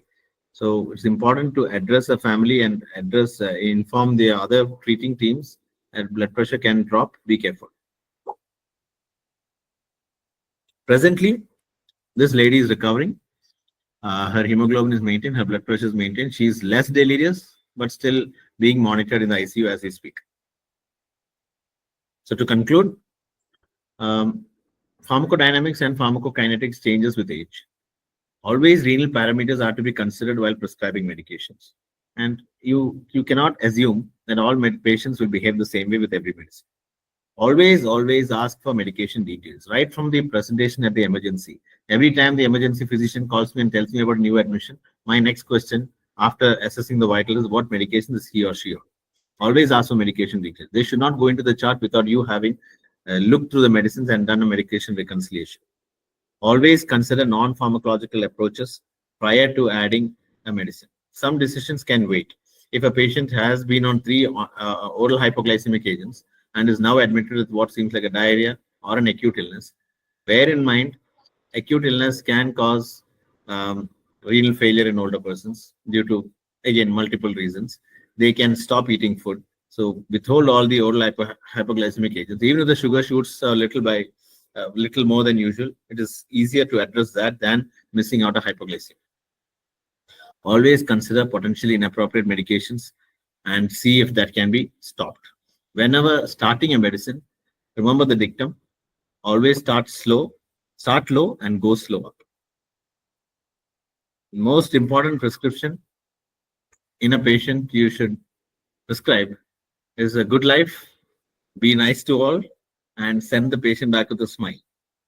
And always encourage physical activity. Talk about physical activity every time. And I often write that as a 5th or 6th medicine. The 6th medicine is physical activity. You need to walk 10 minutes or 15 minutes per day. This is as important or probably more than the medicines you take. It's important to tell this to the family because they don't realize its importance. Thank you. I'm okay to take any questions if there are any. Thank you so much, Dr. Steve Paul. And it was a very interesting presentations with based on the actual, I think, cases which you have been handling. And you brought out the, at times when you get stuck, whether you have to go ahead with the prescriptions prescribed by the specialist or as a geriatrician, you need to take a stand, and very well explained. I have 1 or 2 questions and I'll hand it over to the participants. You gave a best definition of polypharmacy and variations in Beer's criteria also, though there's a criteria when and when not. I mean, when can we modify that, or we can take a decision based on your experience and expertise. One question is, how do you ensure adherence? This has been a universal problem across all ages, but in elderly, and as you said, if these drugs are a must, then ensuring adherence becomes a greatest challenge, as you already mentioned. But how do you ensure that they are adherent? What are your measures to ensure adherence? No, I'm asking the patient. I mean, I do not know if tools can be of help. What we can do is ask the patient every time they come, are they really taking the medicine? What's stopping you from taking the medicine? Okay. On a personal note, my own father, he is suffering from chronic kidney disease, and I have to every time check what's he doing with his medicines. And the reasons are sometimes so flimsy that I have to go and buy the medicine from there. It's not available here. That medicine costs about 3 rupees. Okay. These are simple but flimsy reasons. They somehow will not want to spend money. Avoid. They are not keen on taking the medicines, I think. They are not happy with it. You have to keep asking them. That's the only way to know if they are adherent, and inquire with the family, is there a problem in procuring? Yeah. To some extent, I think, but not 100%, right? Yes. It's not always possible. Okay. Because often One more very interesting point you brought out, that though the creatinine clearance is normal, but a person with 1.3 and lean body mass doesn't qualify that the dose is appropriate. So how do you decide the dose in otherwise healthy individual? I mean, what are your criteria for deciding the dose? So let's say you said amlodipine 10 mg is a big dose for an elderly person. No. 10 mg BD. So how do you? Yeah, I'll just explain that. Amlodipine 10 mg BD is a stiff dose, but if the patient requires that dose, it's required. It's the renal clearance comes more in terms of when writing an antibiotic for elderly. Data mention the dose of antibiotic that is safer for elderly at this creatinine clearance. But initiating a patient for a younger adult, a newly detected hypertensive, a younger adult, I would straight away start with amlodipine 5 or sometimes 10. But when it's for an older adult, I would start at a slower dose. So look at the prescription that the patient is having amlodipine 10 mg BD raises doubts against, does the patient really require this dose? Arbitrarily, you cannot mention or you cannot comment whether amlodipine 10 mg BD is high. That only is in favor of antibiotics. Okay. So one last question from my side is, do you recommend a measurement of drug concentrations, therapeutic drug monitoring? Do you feel it's a very useful tool in elderly patients? So If it's available? we do them mostly in terms of adherence to anticonvulsants, because there will be a patient who is on a very low dose of an anticonvulsant, and they claim this is the medicine because of which she's not developed a fit in the past, and it's important to stop them. And sometimes to convince them, you do a drug level and tell them the medicine she's taking is anyway subtherapeutic and there is no indication, so please stop. This is why we often do. Okay, thank you so much. Over to the participants. Anybody has questions? I think Dr. Bhagya or Jayashree, you had another question. I think that would be appropriate to Dr. Steve. Jayashree, are you there? Yes, ma'am. Yeah, please continue with your. Yeah, thank you, ma'am. First of all, thank you, Dr. Steve, for this very clinical kind of presentation which caught our attention. In continuation with your concerns regarding prescription and brown bag concept, that fits everybody, I think. Yeah. Now with the Digital India mission on the go, we have this ABHA portal wherein the patient's data is captured onto this portal. So I think this portal will be very helpful because it acts like a repository of all the prescription this patient will be having. So if it is made kind of mandatory, somehow as a public health, I always think of policy matters, and if we can make it as a policy matter, wherein each and every physician or any other specialist who is seeing puts in his prescription into this ABHA portal of an individual, and hence whoever is the next physician or a surgeon treating, he will have access to all the prescriptions. So what is your take on that? The systems are always very good. The systems are as good as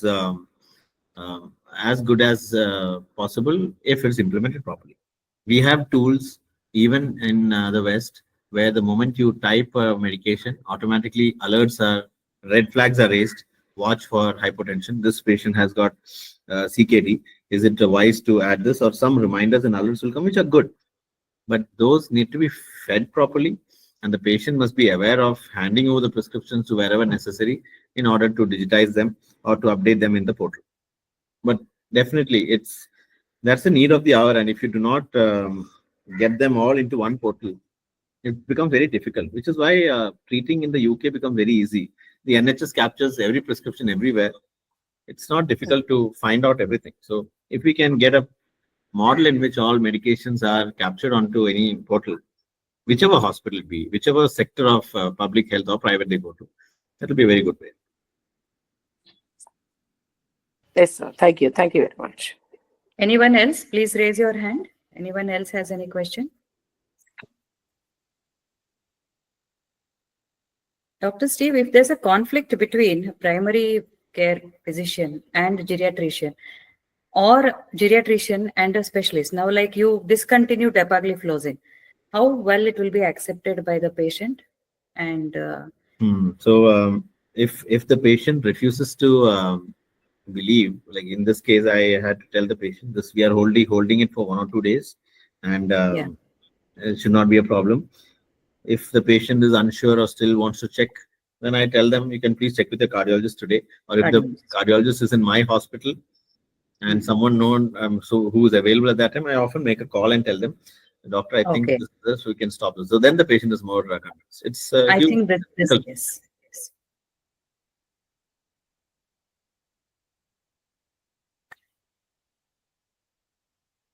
Hello, am I audible? I think yes, that's right, Dr. Steve. Harida, you can unmute and ask question. Harida, you can unmute. Sorry, that was an unknowingly raised hand. Okay, all right. Any other questions? Anyone has any other questions?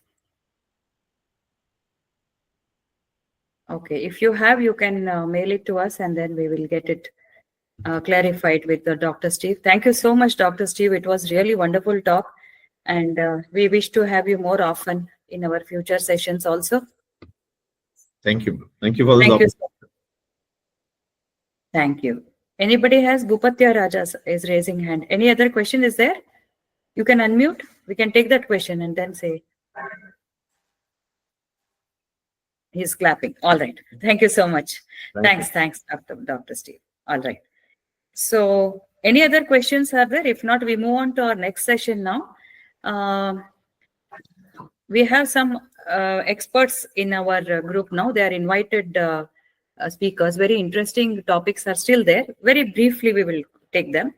So first of all, Dr. Jayashree, HOD, Community Medicine from VGS, Institute of Medical Sciences.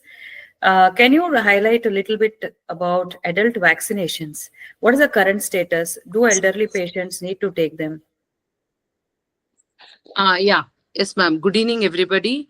I find an allied group here. And first of all, I thank Dr. Pratibha Nadig for having invited me. So I shall be probably talking for a couple of minutes, around 3 to 4 minutes. First and foremost, we must understand that vaccination is one of the most cost-effective strategies in disease prevention. And currently, India almost contributes for 95% of vaccine preventable diseases among elderly across the world. So that means it is the need of the hour. But then, however, this is not adult vaccination or vaccination among elderly is not included in the national immunization schedule as we use for the pediatric population. But nevertheless, we have recommendations from World Health Organization, CDC, and other associations in India too, like Association of Physicians of India and the Geriatric Society of India. So let us see the vaccinations which are recommended. But these vaccinations are based on risk among these elderly group. So we also look into comorbidities and other conditions when we are prescribing these vaccines. So as we see, non-communicable diseases are very common among elderly, like diabetes and hypertension. But then when we talk about the cause of death among these people or the added morbidities among these people, it is usually the infections like the pneumonia. So one of the vaccines which is most recommended among elderly is this pneumococcal vaccine. So we have polysaccharide and conjugate vaccine. So pneumococcal vaccine is one thing which is recommended for elderly. Other vaccines which are recommended are the flu vaccine, of course, very rampantly used in Western countries, but not so popular in India. So that is one more vaccine which is recommended. And then we have the HPV, the zoster vaccine. So as we see chickenpox in children, herpes zoster is quite common among elderly because of immunocompromised state and again comorbidities. So zoster vaccine is recommended for people above 60 years of age. And then we have the diphtheria, pertussis, and tetanus, DTAP. Acellular pertussis vaccine. MMR vaccine is also recommended for elderly. And of course, as we see in certain pandemic situations, COVID was a vaccine which was recommended and given for elderly across the world. Now, just to go about why this adult vaccination is not practiced extensively in India, there are many reasons. First and foremost, if you see the national immunization schedule or childhood vaccination, it is given free of cost. So that means this adult vaccines is neither provided as a program, national program, nor is it covered under insurance. So the patients or the beneficiaries have to bear the cost. So that is one drawback. And there is lack of awareness and knowledge about benefits of vaccination among these elderly population. And then we don't have many adult vaccination centers. So we don't have general practitioners or the physicians routinely providing vaccine as we see in pediatric population. Therefore, the accessibility is not there and the recommendations are not consistent across the globe or across the societies also. So now how do we deal with this problem? One is, yes, involving the key stakeholders. If we can include a couple of these vaccines in the schedule for adults, as we see in pediatrics, coverage, and of course in the insurance, and sensitization of the stakeholders. We could also have like these vaccination sessions in your annual health checks. So now you have these regular packages available for these elderly. If we could include them, so that is increasing awareness. And antimicrobial stewardship programs and wellness centers, and educating the patients on routine consultation. As sir was saying, when he has his elderly patients visiting him, there are so many other things he talks about, non-pharmacological treatment and optimizing the dose and all that. So if we could also include this awareness regarding vaccination and also provide vaccinations to these elderlies, I think that will be great. So I had basically, yes, ma'am. Basically, lack of awareness and not availability and the cost. Yes. And Yes, it's not yet brought into the policy. I think we need an evidence, and then do some more research and to prove that they are going to be really beneficial, improving the longevity or quality of life, and then probably they will come in the mainstream. Yes, Am I ma'am. right? Yeah. Yes, ma'am. All right. No, we do Thank have you. enough studies which do prove, We but then have. it is Okay. not included as a policy Included. statement. Okay. Okay. Yeah. That has to come. Probably that Yes. will improve the quality of life to some extent. Yes. Yes, ma'am. Yes, ma'am. Absolutely. Absolutely. Okay. Yeah. Thank you so much, Jayashree. I'll Thank you. now invite Dr. Santosh. Dr. Santosh is MD in community medicine, and he has had 9 years of experience in geriatrics and tuberculosis. He is among one of our advisors in Akshaisarathi Healthcare Solutions, and I request him to speak. Now he is working as a project coordinator, managing more than 21 projects amounting to more than 4 million pounds, and involved directly in active research. And he is at University of Bedfordshire in UK. Dr. Santosh, can you tell us about how the community? Jayashree, can you please? Sorry, ma'am. Sorry, ma'am. I know.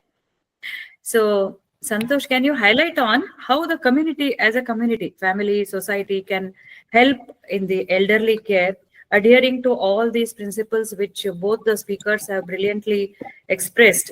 How are there any other ways, to support this management of elderly? Because this is going to be a long, yeah. Thank you, ma'am, for this opportunity, and also wonderful presentation from both speakers, Dr. Anant and Dr. Steve. And also thanks to Jayashree ma'am, who told few points which I thought of also sharing. And I would start with just saying 3 to 4 points. As we discussed in the polypharmacy and the presentation from Dr. Steve, we saw that at least one drug, which was the most commonest drug in the polypharmacy list, was either benzodiazepines or other antipsychotic drugs. That means to say that most of the elderly are suffering from mental health illness. And why are they suffering from mental health illness is again due to lack of conducive environment, both in the family, community, and society at large, which is leading to social disengagement. And this is where the role of community participation comes into picture. It might be in the form of community-based rehabilitation for long-term care, or voluntary organizations which come into picture.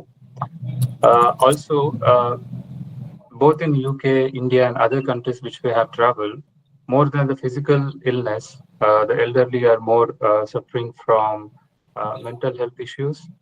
And if you ask any elderly, what they crave for more than drugs is compassion and a beautiful soul, just to hear their problems and just be non-judgmental at that particular point of time. So that environment can be created by, for example, WHO age-friendly cities and communities, which can be done. And there is lack of intergenerational connectivity, which is missing. And there is opportunity to unlearn what we have learned and also across the intergenerational age group, they have to embrace the change as and when the changes are happening. This is second point. And third point is, as Jayashree ma'am has already told about, is lack of awareness. This is the most important thing which I want to stress upon. With available facilities across health sector, Ministry of Railways, etc. So we are almost 54 people in this group. And if I ask, are you aware about the document of senior care reforms in India? I'm sure not even 10 people would be aware of it. Yes. So I'm trying to share the document with you, if it's okay. Yes, please. Just for a minute.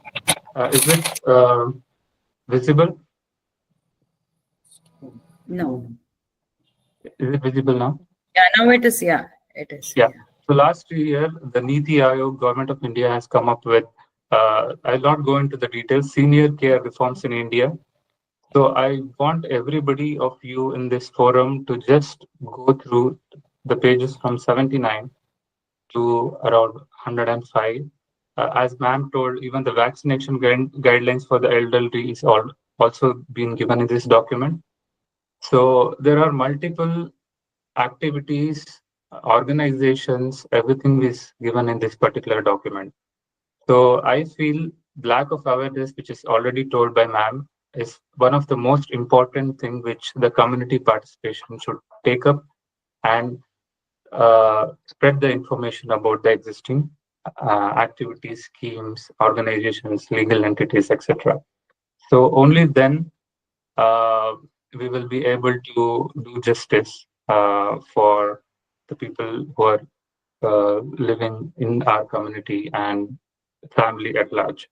So unless we change the family structure, bring in the morals, values which we had before, even in UK, the systems are different, the courses are different, but the problems still remain the same.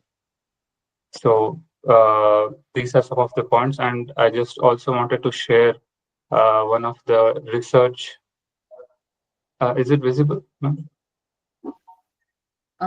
Slide. Are you sharing something? No. Yeah.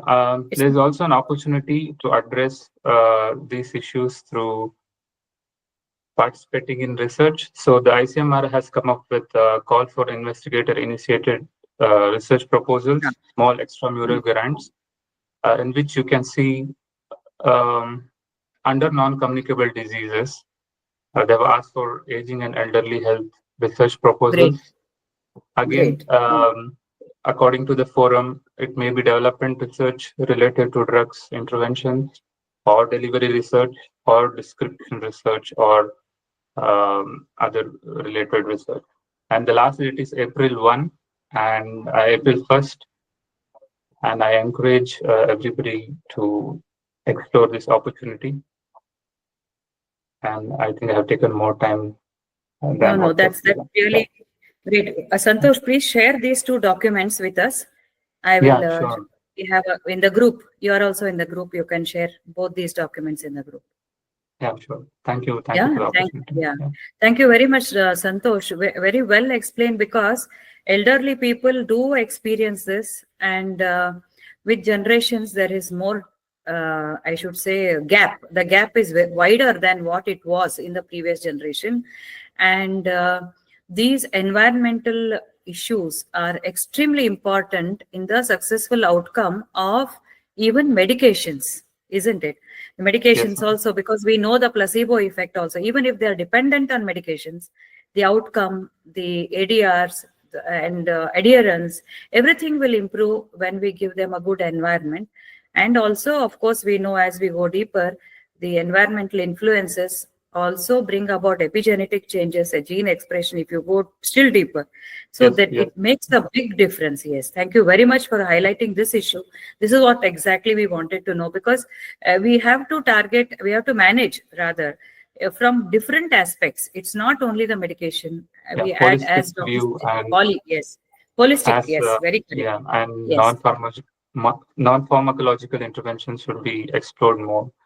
Here More. also in UK, there are community pharmacists separately who deals, as Dr. Yes. Steve already told, because it is more Yes. digitalized, like every Yes. alert is being done from pharmacy Yes. to Yes. community group, urgent care, and within Correct. NHS. Yeah. Correct. Thank you so much. Thank So we have last another two more opinions. Very interesting one. I would call upon Dr. Veena RM. We started with research from Santosh's opinion. Veena, can you give us some, we have postgraduates, we have senior teachers, maybe based in what projects we could undertake related to geriatric medicine, which could make big difference in generating evidence or policy changes or coming out with some innovations. What are your views on this? Dr. Veena is professor of pharmacology, very actively involved in research for so many years, more than 15 to 20 years. And she's also part of genomics development, and she is into oncogenomics and multiple areas. So we would like to hear from her. Veena, over to you. Yes, ma'am. Good evening, ma'am. Good evening, everybody. First of all, let me congratulate you for this webinar. It's always a delight to be associated with you or your work or any work for that matter. Um, Thank you for having me here. Geriatric pharmacology is, we've been listening to first speaker, second speaker, and Dr. Jayashree, vaccines in the elderly. It was quite, the topic itself is a multidimensional and multidisciplinary. Yes. It requires a lot of multidisciplinary assessment. So here, let me tell you what happened, actually, why I got into geriatric pharmacology. Also in 2019, if many people from Karnataka remember, there was this seer from Tumkur Mat, Dr. Shivakumar Swamiji, who was admitted to our hospital, the corporate hospital, Gleneagles Hospital, in which she's a sister concern for our GIMS hospital. And the Swamiji was admitted there because he had this hepatic impairment. Hepatic impairment was because of the stones, and his gallbladder was removed. And the age of Swamiji was 110 years.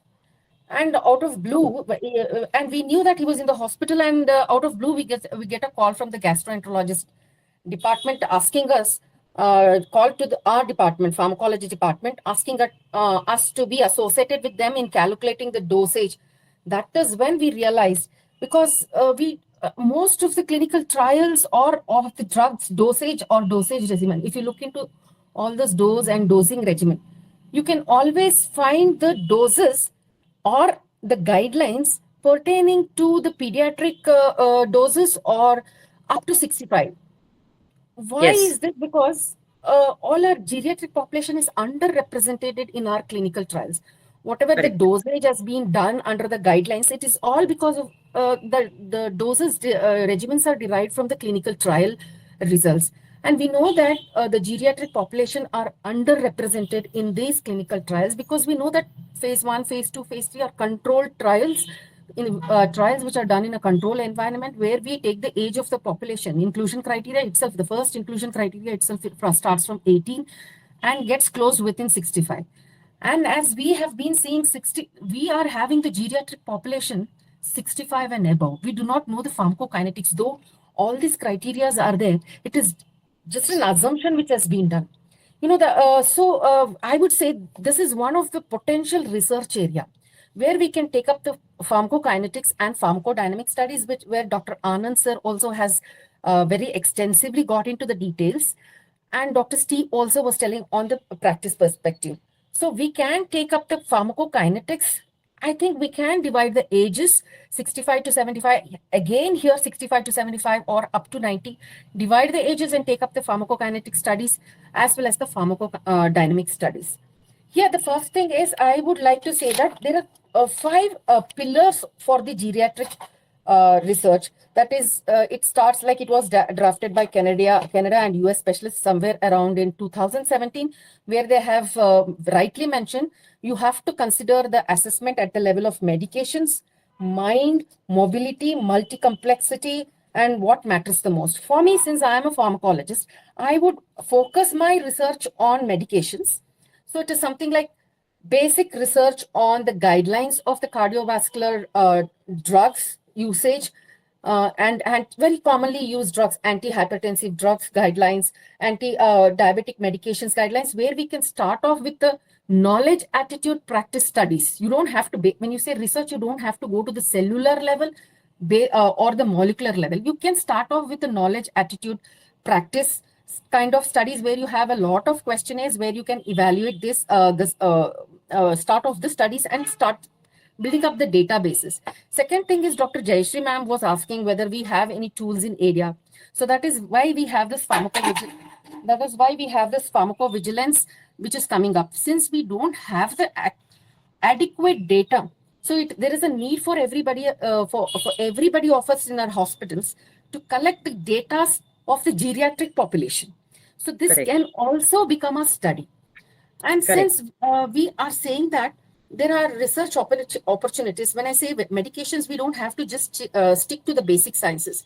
It comes as a clinical research where it can start with a cognitive function. It can the research can start as simple as from the physical activity and relation to cognition, or sleep disorders in the old residents, and scoring neurophysiological tests that influence the cognitive impairment. These are the small researches.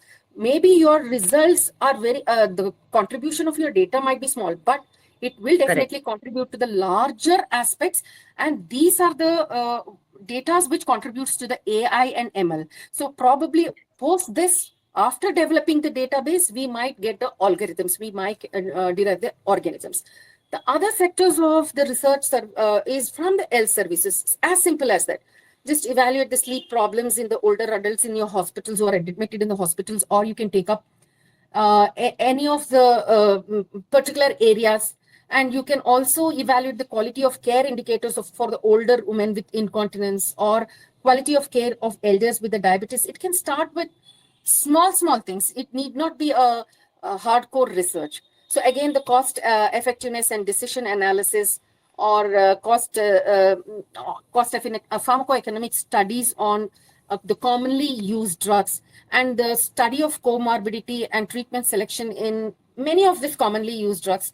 Then you can also start off with not only that, as Dr. Steve was telling, it is the pharmacological aspect, non-pharmacological aspect, and also the communication. So a small study on the physician-patient communication in the geriatric population.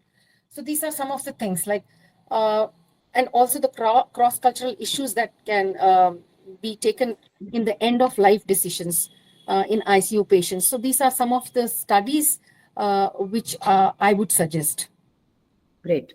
Very good. Very great inputs, Dr. Veena. Yes, we don't have enough data, and that data would help in developing algorithms, that would help in innovations, one of my friend is developing a sensor, that has to be tied. I cannot reveal much details because there is an increased frequency of fall among elderly. So he's developing any change in the position should alert the relatives or people around, or the patient himself to set back or take some support, something like that. So very beautifully you said, because all of us can do such small research in our own way. Students can do, starting from knowledge attitude practice, as you said, going up to the molecular level. What are those changes? And the other common thing is nutritional imbalance is much noted in the actually A, C, D, B12, calcium, iron, zinc, and trace minerals are often deficient in this older nutritional research is a big thing which is coming up. Komla, you wanted to, Dr. Komla, you wanted to say something? Yeah. So I just heard you tell that about the falls. So there are smartphones are there which will immediately alert and do an emergency call. Especially the Apple phones are there. So that also is useful, especially if somebody is prone to fall. Then having them wear one watch or a smart device wearables, and alert the people also. I mean, emergency contacts. Adding to what you said, the technology has improved so much. Now they have started doing this artificial intelligence softwares on voices, where they call the patient, and based on the change in the frequency of voices, the primary diagnosis is going on, like tuberculosis, change in the hoarseness, change in the frequency. They're assessing the frequency, and just one call, and primary diagnosis of diabetes, hypertension, tuberculosis. These are the things which are being developed from the technology aspect. Yes. So these are some just insights. I mean, there's a big thing. So many things can be talked about due to shortage of time. We will not get into details, but Dr. Veena, thank you for giving very, thought-provoking, tips where people can develop on their own. Now we come to the last opinion, Arshia Bhandari. I think many of you know her. She has founded Pvt, and we see a lot of her articles, and we see a lot of her videos. She has a unique way of storytelling about success stories of different people, and mainly what interests me about her is she is a patient advocate and very much concerned. Pvt is into patient safety. She speaks from the patient's behalf. So here I want Dr. Arshia to tell us about what has been your experience after interacting with patients on where do we lack as a complete healthcare setup. What is a deficiency from the patient's perspective as far as elderly population is concerned? All right, thank you very much, Dr. Pratibha. Good evening to everyone. First of all, I mean, the complete session, the complete webinar with all the speakers, Dr. Anant, Dr. Steve, and other speakers, it has been very, very insightful. I think a lot of questions have already been answered. And what I was meant to talk about what are the gaps that the patients feel. And yes. I think Dr. Steve took it, in his presentation, he talked about a lot of points, from his experience with the patients and where do they lack. For example, I think the first and foremost, we are talking about the practice of geriatrics. This is something that is not very prevalent in India. I mean, as Dr. Steve also said, we have very less geriatricians in India at this point of time. But when I listen to his presentation, when I understand that, I think that there is where the solution lies, because the gap that the patients see, and specifically the older patients, I think the major thing about patients' adherence to their to the medications or to go for regular reviews is the factor of trust with their physician. And the way the system is at this point of time, like in India, we do not, even the practice of a primary care physician who's a, dedicated physician for a family is decreasing to an extent. And, it's more going towards the specialists. And that is where that fragmented healthcare practice comes in, where patients feel a lot of challenge. There could be, and there are a lot of factors. It could be, the cost factor. If we talk about the urban population, there's of course, health literacy there to an extent. But when we talk about the rural population, there's even, lack of access to healthcare. And so let me just focus on the urban population because, there are different challenges there. And as Dr. Steve also shared, it's about the fear of getting added of more medications or the fear of getting hospitalized because of a new diagnosis. And again, the fear of side effects. So the patients, I think that to an extent, they feel it's better to self-medicate or it's better to probably solve it on their own to an extent by asking for medications. And of course, there's a lot of information available nowadays. Earlier it was Google, now it is ChatGPT. And the patients are becoming more and more aware. So the need of and also the cost perspective sometimes comes into their mind. Like Dr. Steve said, even his father, who thinks twice, and has a problem with adherence. And that's just a thing that is common with so many patients across. To give an example from my own personal experience, my mom has had a problem of hypertension for quite a long time. And, the medication that she was prescribed first, that was the medication she kept taking. And her blood pressure was not really controlled. It always used to be in the range of 160, above 100. And in spite of my telling her again and again to go and get it reviewed, she would not go. It doesn't matter. It'll not help. And so I think the problem of having complete trust in the treating physician is something that patients share a lot. And unfortunately, after some time, she actually went and there was a addition in her medication, and it has got controlled. So I think the solutions lie where, Dr. Anant and Dr. Steve's actually shared, where there is a dedicated discipline of geriatrics, where patients can go and with a lot of trust get their medications reviewed, because medication review is one of the foremost things for the geriatric patients, given the polypharmacy and a lot of comorbidities. And I think the solution lies there. It's been beautifully and wonderfully explained in the presentation by various speakers. Right. And thank you again, Dr. Pratibha, for such a wonderful opportunity to speak on this. Thank you. Thank you so much, Dr. Ashia. Rightly pointed out that trust has to be built up, and more in elderly. Trust, it's universal, right? From pediatric, adult, and any patient-doctor relationship is based on trust. More so as they become older because of their own emotional problems, their own dependency on caregivers. So that trust really matters a lot, particularly in geriatric population. Thank you very much. So if any other questions are there, I request all of you to put it in the group or mail it to us. We can get it done because we have crossed the time. Thank you everyone for being here. The take-home message is geriatric care is everyone's responsibility in their own roles, which we are all playing. So basic concept, since we are all coming from the modern science, medications are the core, but along with that, there are everything else which complements.